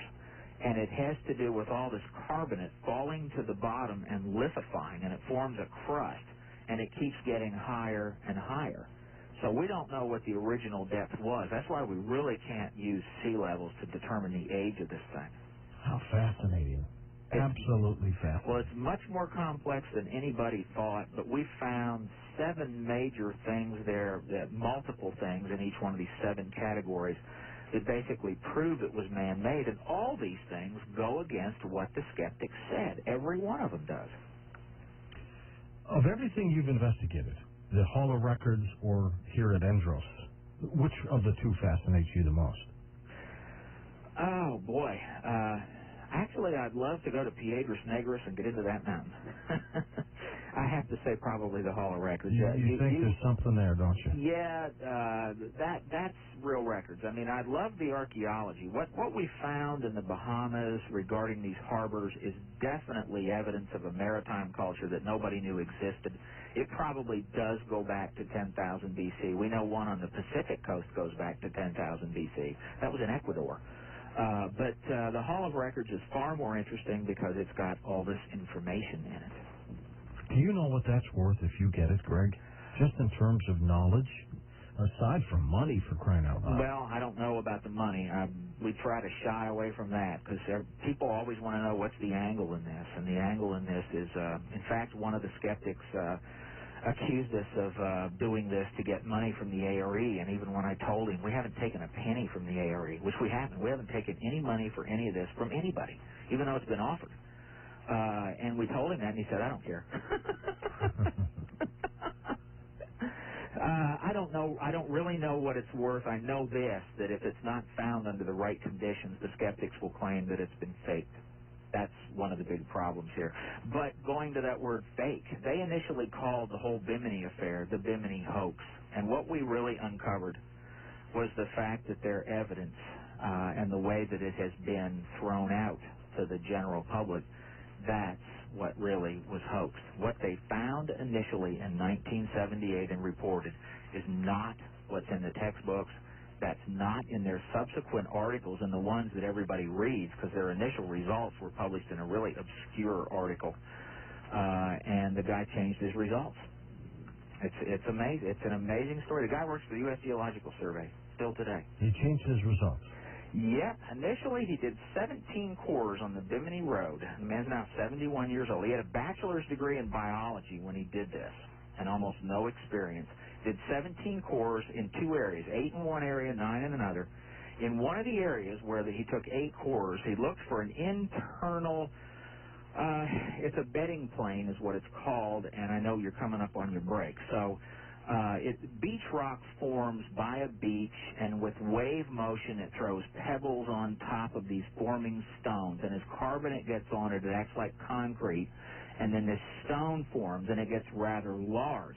And there's these layers of pebbles that can be seen. So the guy did cores to try and find these layers of pebbles. What he found was in the first 8 cores in one area on the Bimini Road, he could see none of that inside the stone. In the other area, and the key here is that the bedding layer of pebbles always dips toward the deep water. So he assumed that, well, if they all dip toward deep water, that obviously it's just one big piece of beach rock which fractured in place. That's the argument. So in the second area where there were 9, he found 4 of them actually did have an internal plane that dipped toward the deeper water, and the other 5 were horizontal, that is straight across. That's what he reported, but he said, well, I still think it's a single slab.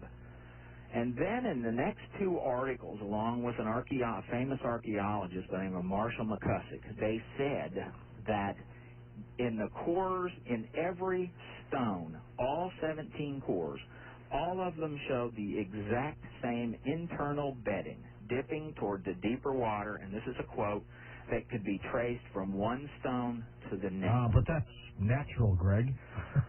Well, see, that isn't what he found, and I actually asked him that, and he said, well, I guess I was imprecise, and he said, but, there was no peer review on it. That was his reasoning, but what is in the textbooks is that all the stones are identical, and they're not. It's, in fact, less than a quarter of them actually had this dipping in them, and that's enough to be random.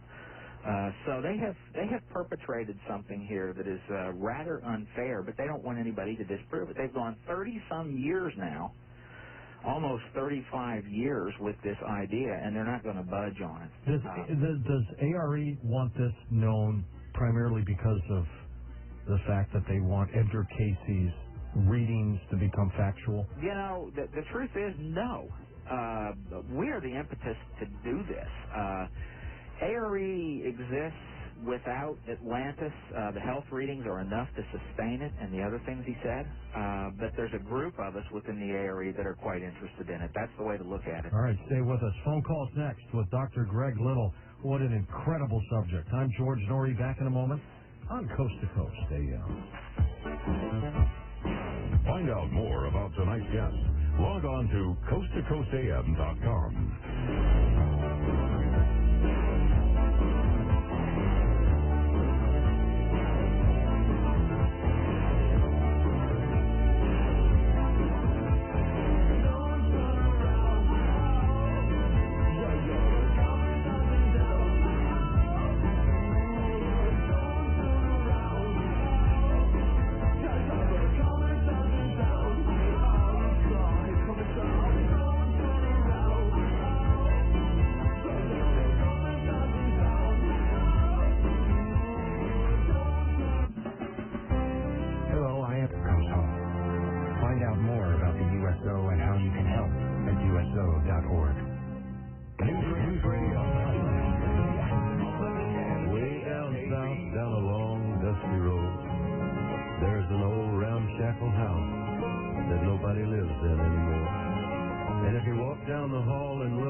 International callers may reach George Noory by calling your in-country Sprint access number, pressing option 5, and dialing toll-free 800-893-0903. From the City of Angels, this is Coast to Coast AM with George Noory.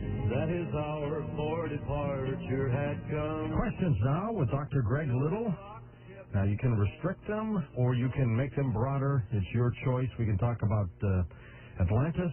We can talk about the Hall of Records and some general Edgar Cayce questions that Greg might be able to answer for you. So all of that is next on Coast to Coast AM.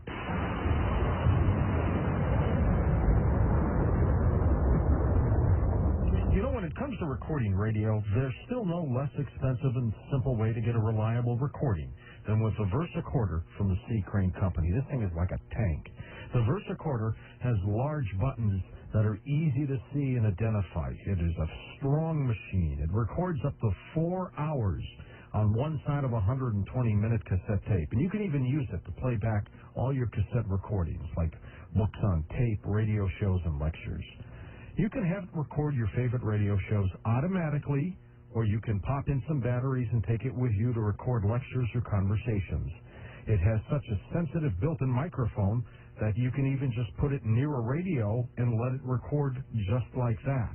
Order the VersaCorder tape recorder for $109.95 and get the added bonus of a telephone patch cord when you mention Coast to Coast AM, a $10 value, and ground shipping, that's free too. Order online at ccradio.com or call the C. Crane Company at 800-522-8863. That's 522-8863 online, ccradio.com. Ever wonder who coined the phrase, "We eliminate the middleman"? Well, one thing's pretty certain. It wasn't the middleman. And how did they eliminate him? Something fishy there. But I digress. Geico pioneered direct-to-consumer car insurance over 65 years ago, and they've been saving smart drivers money ever since. Give them a call, and you might ask them, what did they do with the middleman?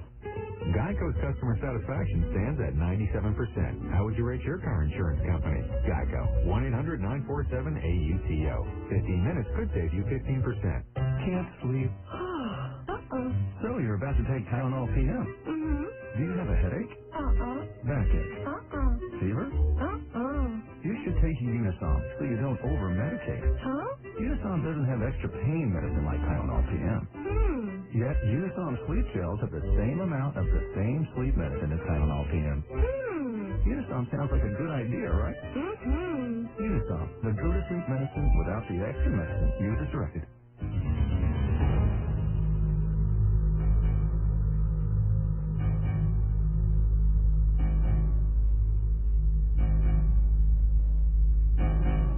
Greg, any television shows on the horizon?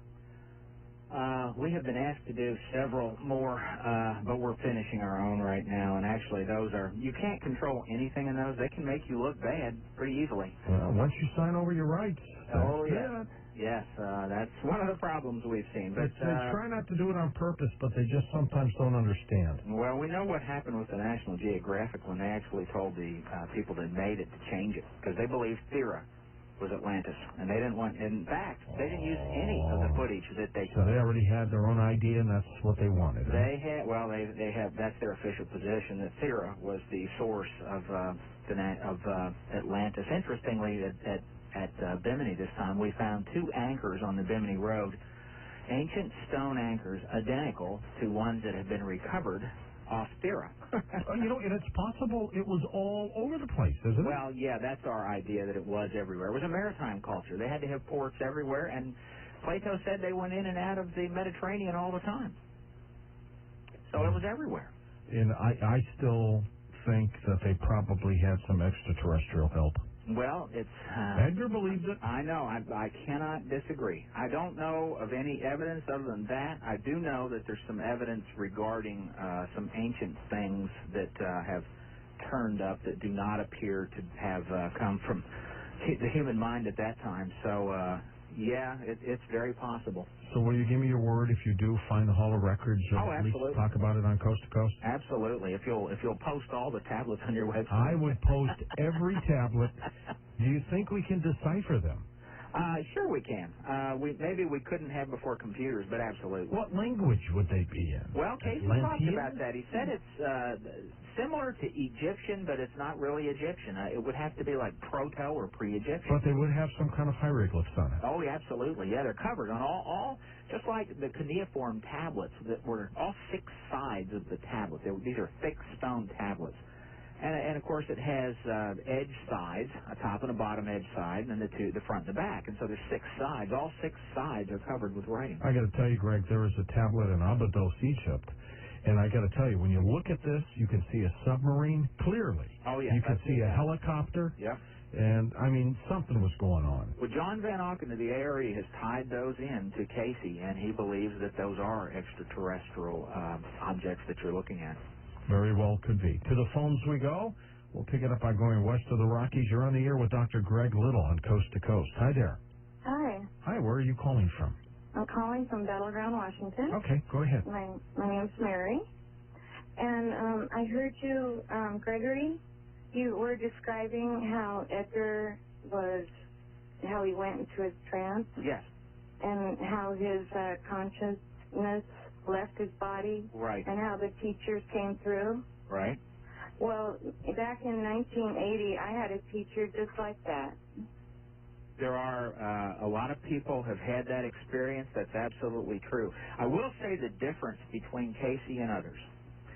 Cayce, everything he said in those trances was written down. And that is the big difference between Cayce and other psychics. And Cayce is hard to throw in with everyone else. The trance channeling is somewhat similar.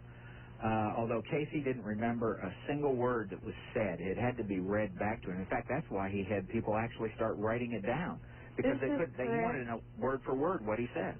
This is correct. And the wife of the medium, she did write everything down until they were able to afford a recorder. Right. To where they could record everything. I can't remember what else I was going to say. No. Like Doc, when he come back and I'd say, well, where were you? And you said, well, I was dancing on the moon. I love it. I love it. Hey, thanks for the call.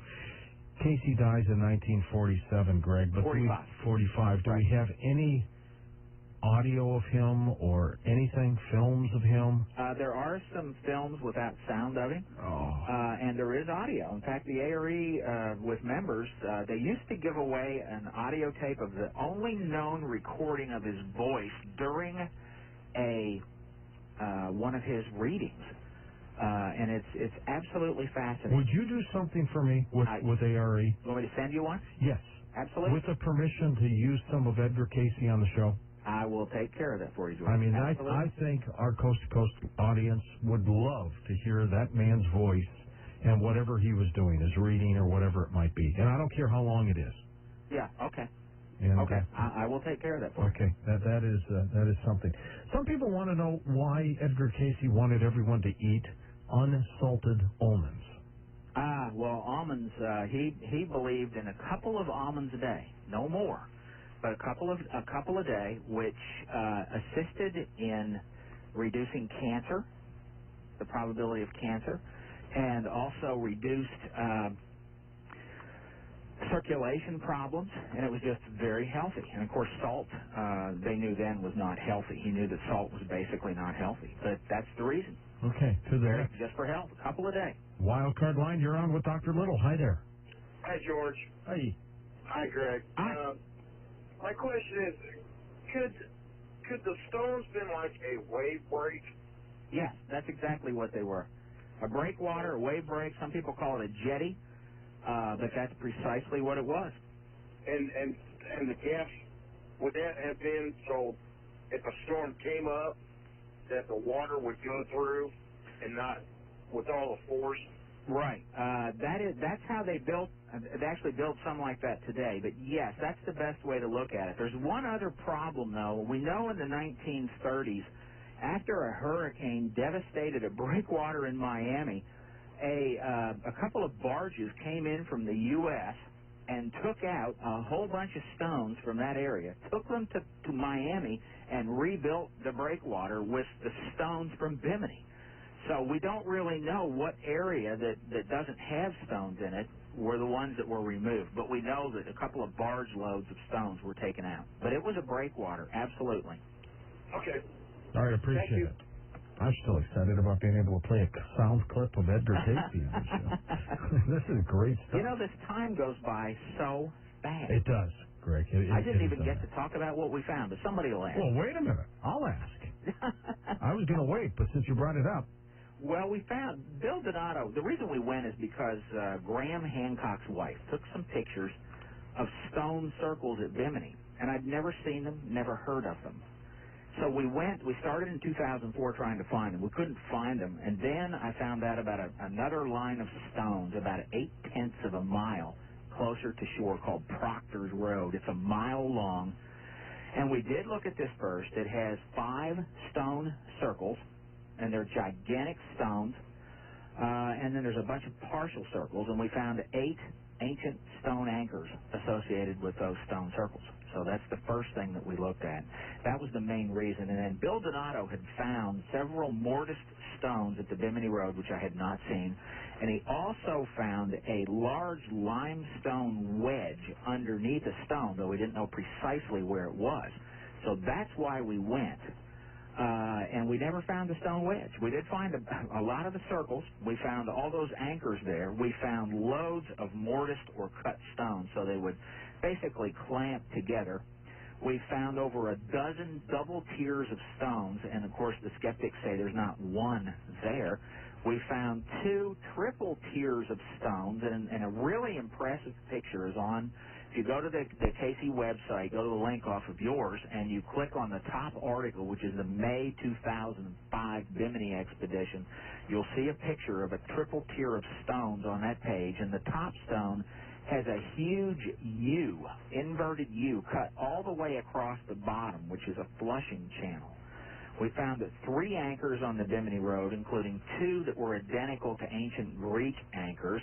We found rectangular slabs under a lot of the blocks, including stacks of slabs under 2 of the stones, numerous prop stones under these, including cubic stones under them.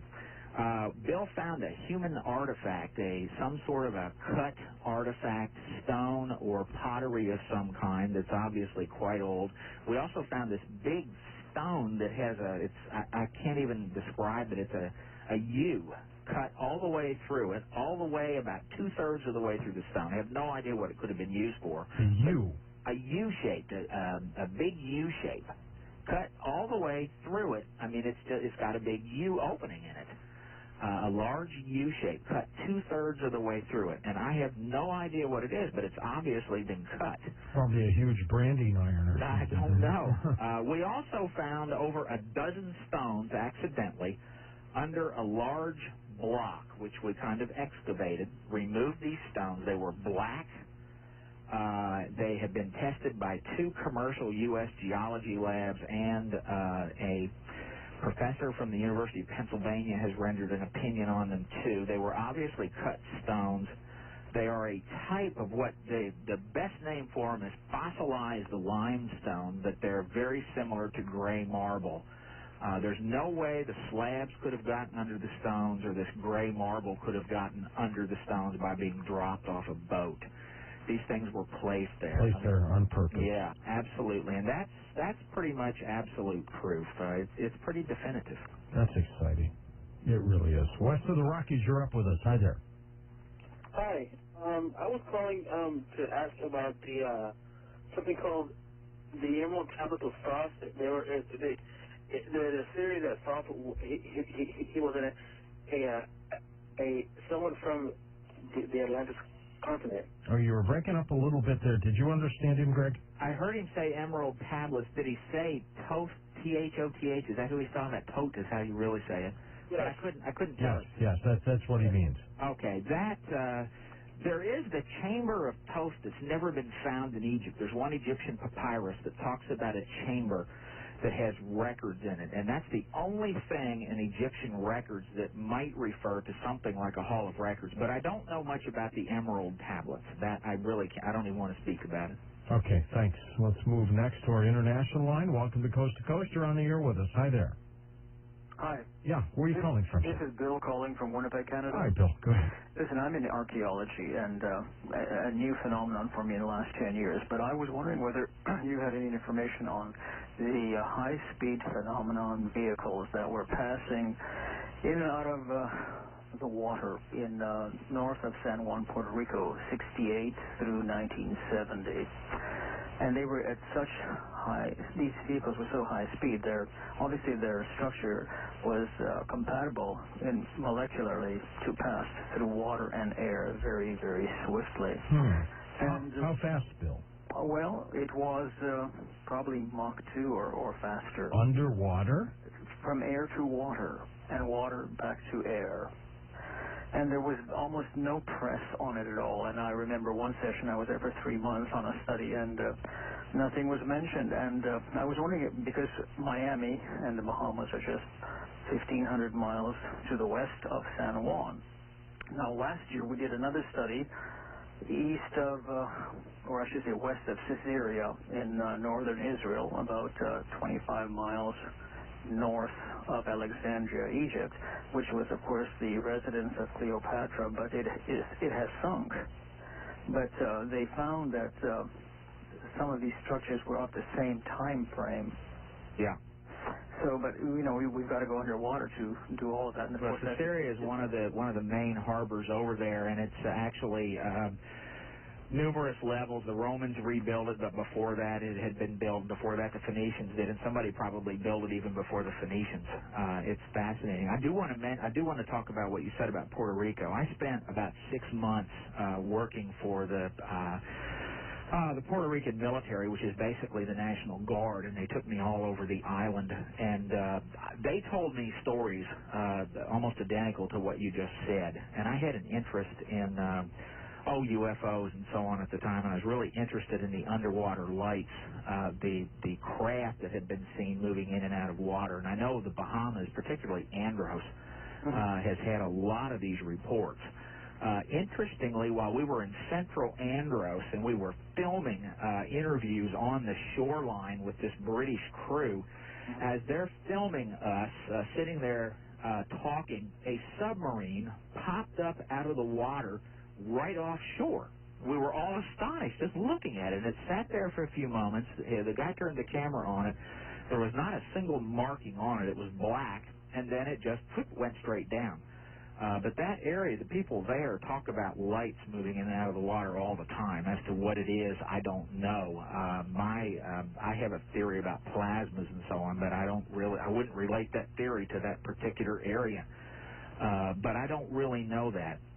What do you think they were, Bill? Well, it's hard to tell because research is so difficult because it is the deepest part of the Atlantic, about 43,000 feet. Puerto Rican Trench? Yeah, it's like the same as the Mariana Trench in the Pacific. It was Carolina Bay supposedly formed the Puerto Rican Trench. Yeah.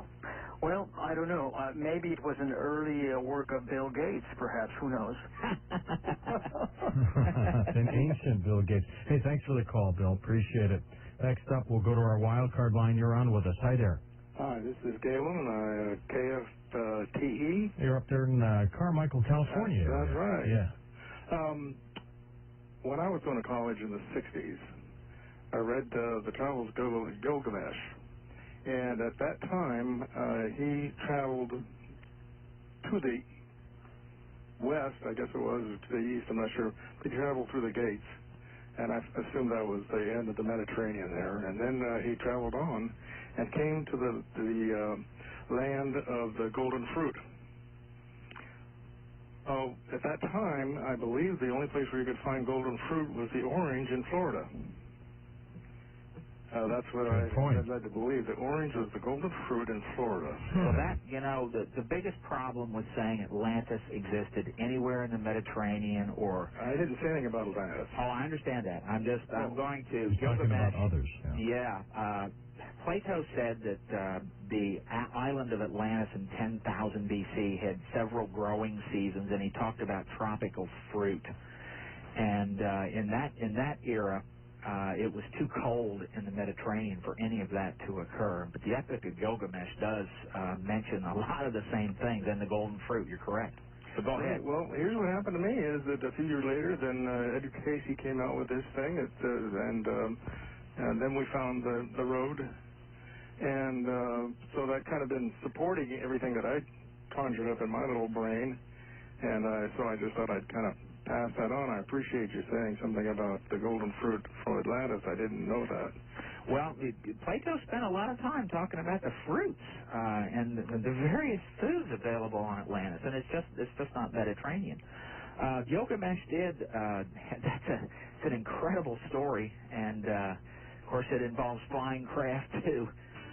But it's not supposedly dated that old. Stay with us. We'll be back with Dr. Gregory Little and the rest of your phone calls right here on Coast to Coast AM. I'm George Noory.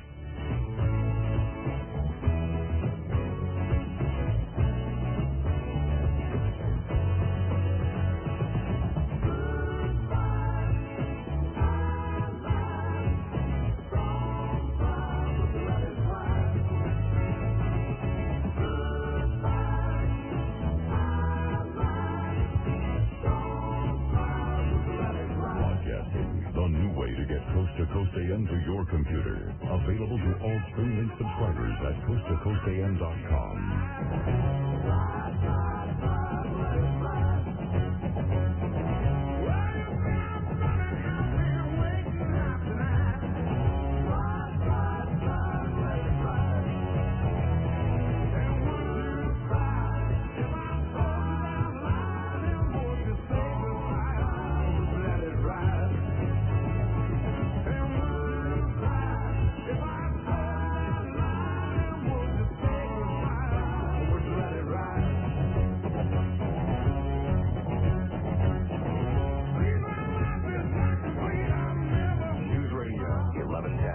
a multitasker. Don Becca, weekday afternoons from 2 to 6 on 1110 KFAB. Be proud. Be proud, you're an American. Be proud, you're a Becca listener. I'm Tom Becca. Join me right after Rush, right here on News Radio 1110 KFAB.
Talk with George Noory. Call the wildcard line at area code 818-501-4109. The first-time caller line is area code 818-501-4721. To talk with George toll-free from east of the Rockies, call 1-800-825-5033. West of the Rockies, toll-free at 1-800-618-8255. International callers may reach George Noory by calling your in-country Sprint access number, pressing option 5. And dialing toll-free 800-893-0903. From the City of Angels, this is Coast to Coast AM with George Noory. We're going to monitor tomorrow to see if the House does indeed vote on the CAFTA, the Central American Free Trade Agreement, which so many people are opposed to, and some people believe eventually it could lead to Codex and would rid us of vitamins and supplements and things like that. You'd have to get it by prescription or in heavy pharmaceutical doses.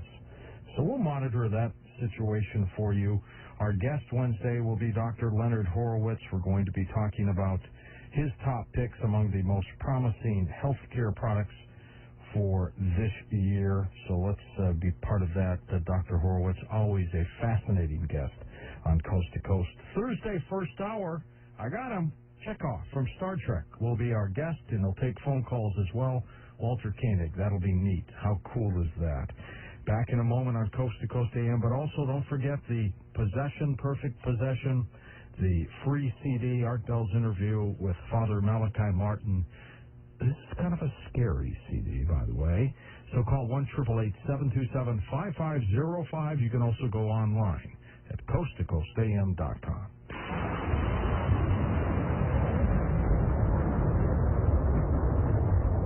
We all know the key to losing weight is to eat less and exercise more. And if you're looking for something new and truly amazing to support your diet and exercise routine, then Hoodia Pro 57 is for you. Recently, 60 Minutes and other news programs reported on Hoodia, the incredible plant that South African bushmen have eaten to endure long hunting expeditions for generations. Hoodia Pro's unique formula contains both South African Hoodia plus Chinese green tea and appetite-supporting Japanese glucomannan fiber. To get the fast appetite-supporting benefits of Hoodia Pro just included with your healthy lifestyle, and that's it. You'll quickly feel satisfied and energized. Go ahead. Get motivated. Call now for your free trial supply of Hoodia Pro. That's right, free. And reshape your future today. Just pay shipping and handling. Call 1-800-311-8895. 1-800-311-8895. 1-800-311-8895. What is it, Bob? You can take this job. Take this job and shove it. So you're quitting, huh? Yep. I bet you're going to start your own business. Right. What do you know about starting a business? You're going to buy a business, start from scratch? How about startup money? Well... You even know where to get startup money? Yeah, my brother. Got a business plan? Can't raise money to start a business without a business plan. I can't? You're pathetic. You need Bruce Furman's book. It's called I Got It Here, You Can Too. A master's course in becoming a millionaire. Want to be a millionaire, Bob? That's the idea. Then you got to buy his book. It shows exactly how Furman made a fortune in business and how you can too. Want a profitable business, Bob? Sure. Thanks, Bob. This is Bruce Berman. If you want to make $5,000, $10,000, even $15,000 a month right now from the comfort of your own home, then you don't have to buy my book. I will give you a free copy of my book and my Making Money CD. That's over $100 value. This limited time free offer is available only on my website, 6bruce.com. That's the number 6bruce.com. That's the number 6bruce.com. You can be making money within 30 days, guaranteed. So log on to 6bruce.com now.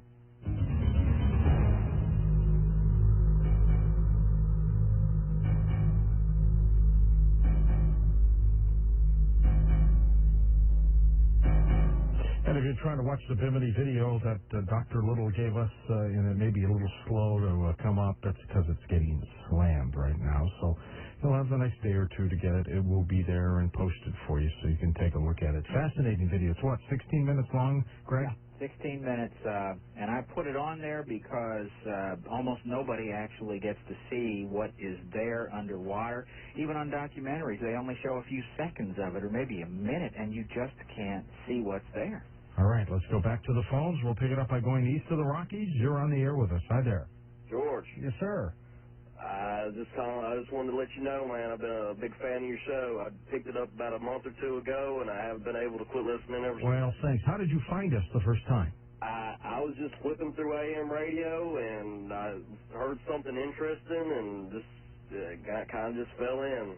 Well, I'm glad you're part of the family. Go ahead, I've been spreading the word, too. I've been trying to get you some more listeners. My ambassador. I love it. Well, I was wanting to ask Greg about, how he really sees, like, the reincarnation and all that, how he sees this fitting in with the Bible. I mean, in general. And I'll take my answer off there. Okay. Let's talk a little bit about the reincarnation, Greg, and how it ties into that. I've read Ian Stevenson's work and some others. I don't know if it exists or not. I was born and raised a fundamentalist Christian, but my basic belief is that I believe in God, and if God wants somebody to live more than one life, they certainly will. It's pretty clear to me. As far as what Cayce said, a lot of his evidence about the past came out of these, and to me it's not relevant whether that's true or not. I'm more interested in the information. I'm not particularly frightened by it as a fundamentalist. On the other hand, I don't embrace it either. I really don't know. Most of the people that I interact with believe in it, and they don't understand why I don't, but I just don't know that the evidence is there, and I got to stick with something Cayce said. Cayce had a dream where he was born in Nebraska in about the year 2200. And then he had a reading to try and explain the dream, if it was true or not. And the reading basically verified that it was true. But it said, look, focus on this life right now. That's all there is for you right now, and that's the important thing. And I kind of live by that. Tell me about what he said about the land changes of this country. Yeah, well, Nebraska would be a safe area. He said that California, where you are, is particularly Southern California, would sink into the ocean or be fractured off. He also said that the southern part of the Carolinas will have problems being inundated with water. An interesting reading said that a portion, I read this earlier today, and I've never read that specific reading. It said a portion of New York City will disappear in a twinkling of an eye, which I found really interesting. He talked about Northern Europe having major changes in a twinkling of an eye through fire. That sounds like nuclear to me. He said to watch the Gulf of the Gulf of Persian Gulf. He said watch that would be a major problem area. And he said that the Great Lakes are going to empty into the Gulf of Mexico, and that there would be a very wide area of water cut through the middle of the U.S., which would basically be around the Mississippi River. And I live real close to the Mississippi River. Did he talk in specific times? He said, a lot of people throw around that he said it was going to happen in 1998, and that's not true. He said that the beginnings of a very gradual shift toward this would occur in 1990, start in 1998, and then he said somebody asked him about the year 2000 and 2001, would something happen, and he said it would start with the shifting of the pole. And he said and they are shifting. Well, he said the first sign of the shifting of the pole would be in the South Pacific, and it would have to do with water and sinking lands. And, of course, we had the Sumatra earthquake, sure, which is in the South Pacific. Yeah, and a major structure change. And the other thing that did occur, the Earth's pole literally did shift enough that it is slightly different. It's a measurable shift. If you go on to, it's actually the U.S. Naval Observatory website. They have information about the shift of the Earth's pole with that earthquake. Yeah, which it was. Yeah, it was huge. Very interesting. And, of course, the South Pacific, and he said the key for California, he said that 3 months after Vesuvius and Mount Pelée erupt, that's when California would go. So there you've got a signpost. Let's hope that's hundreds of years away. Yeah, he didn't give a date. He said it would be gradual, though. By the way, this crystal ball communications that the Atlanteans had, we need to get that up to the SETI folks when they're trying to communicate and with radio transmissions. Yeah. Next up, first-time caller line. Where are you calling from? I'm calling. My battery just went dead. Oh, no, we still got you for a little bit. Are you there? No. She hung up. Yeah. Poor girl. She's been waiting for hours. Well, actually, it wasn't a crystal ball, George. The initial one was called the Tui stone, and it was cut into a huge six-sided crystal, which they then placed into a holding device, and that is what was used then to collect the rays of the sun and focus them. Next up, wild card line, your turn on Coast to Coast. Hi there. Hi, this is Andrew from Denver. Hi, Andrew. Hey, I just got a question for your guest.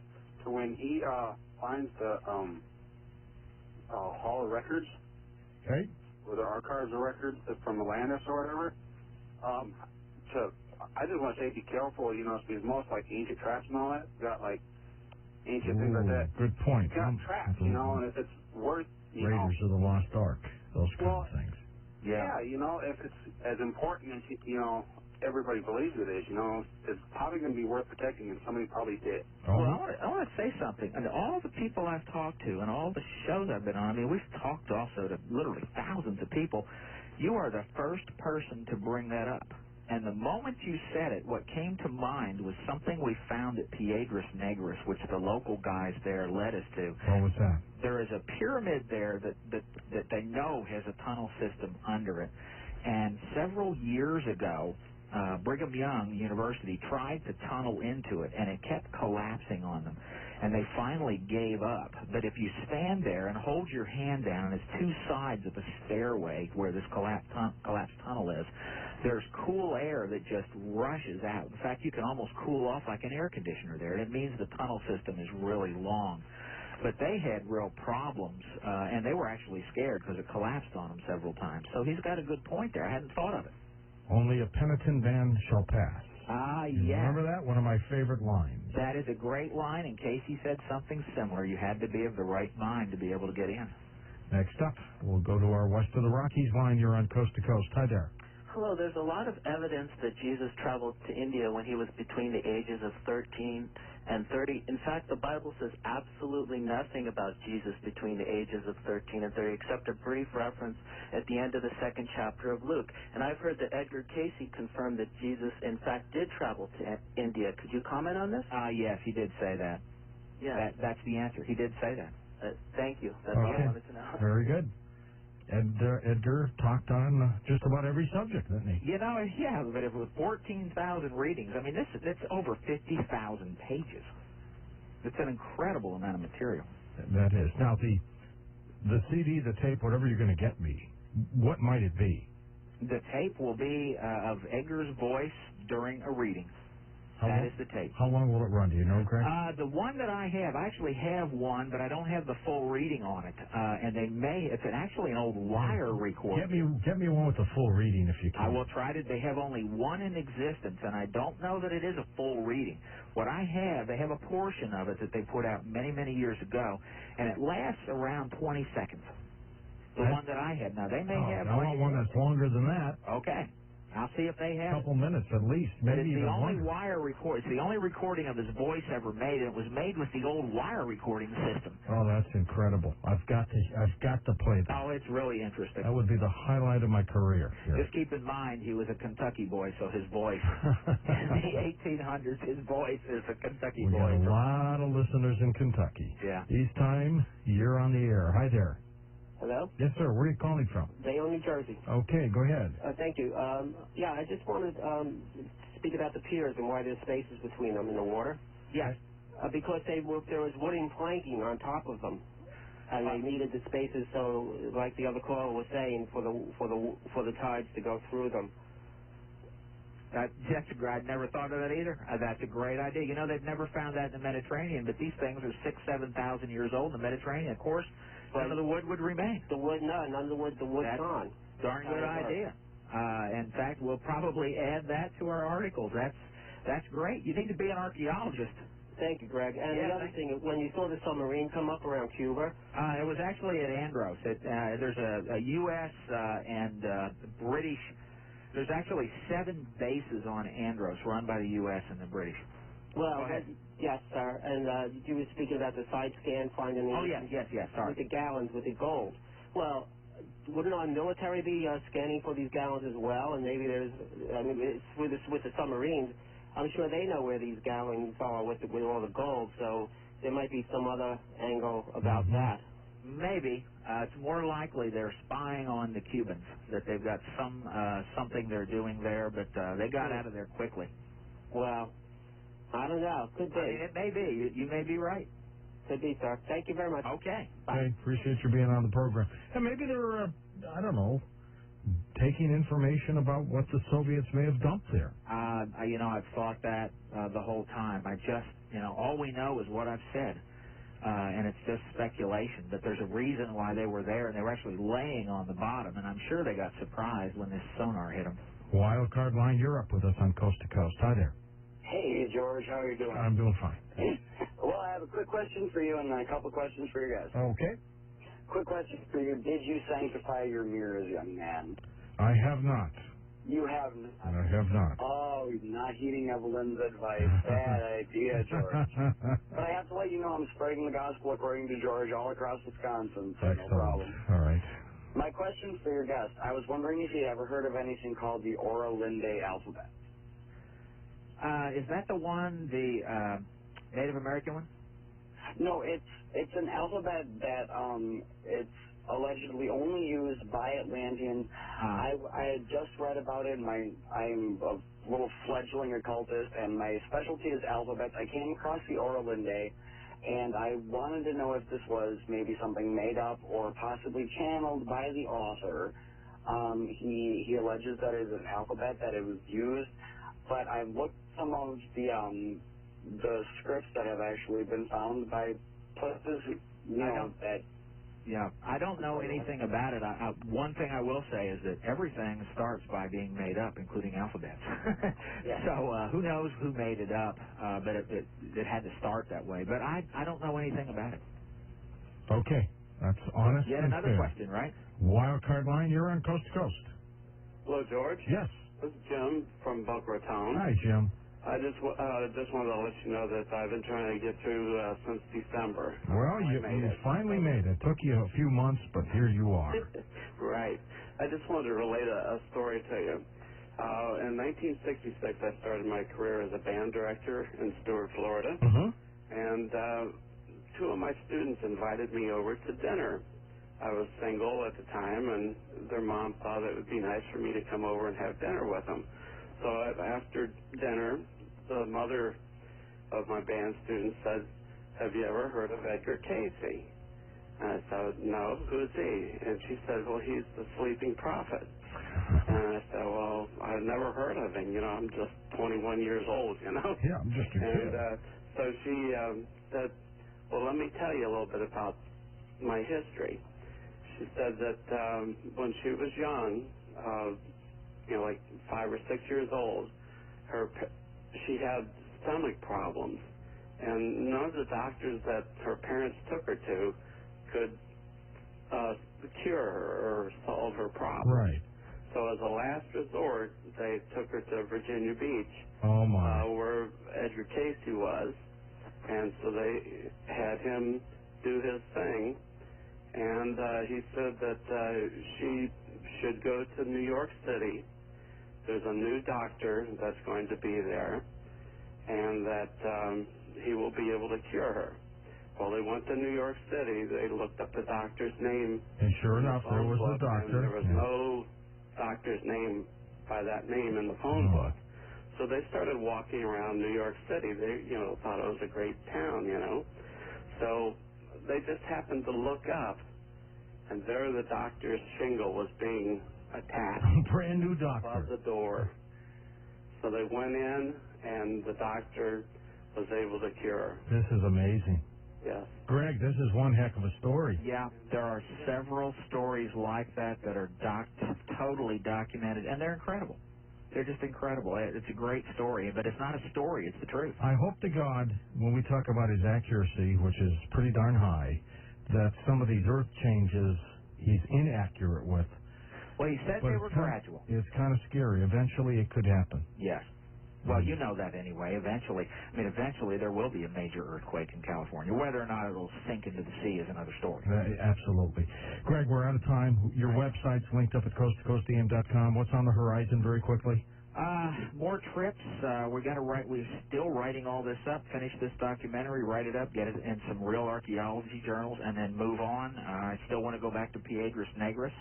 I hope to do that next year. We have a little more to do at Bimini and another space in Andros we want to really look at. All right, you keep in touch, and by all means, get me the audio of Edgar Cayce. I will do. I have, during a break, I made a very large note, and I will take care of that. Excellent. Thanks, Greg. Appreciate it. Always a pleasure, George. All right, my friend. You're great listeners. Good to have you with us. I'm going to be able to play some audio of Edgar Cayce giving a reading. That is historical. You'll hear it on Coast to Coast AM. When we come back tomorrow, it's Dr. Leonard Horowitz. And then we've got a great program for you for the rest of the week as well. I'm George Noory. This is Coast to Coast AM for Steve Carr, Dan Galante, Tom Danheiser, Lisa Lyon, Lex Lonehood, Sean Ladesseur, Ian Punnett, and Art Bell. I'm George Noory, somewhere out there on Coast to Coast AM. I'll see you on our next edition. Until then, be safe, everybody.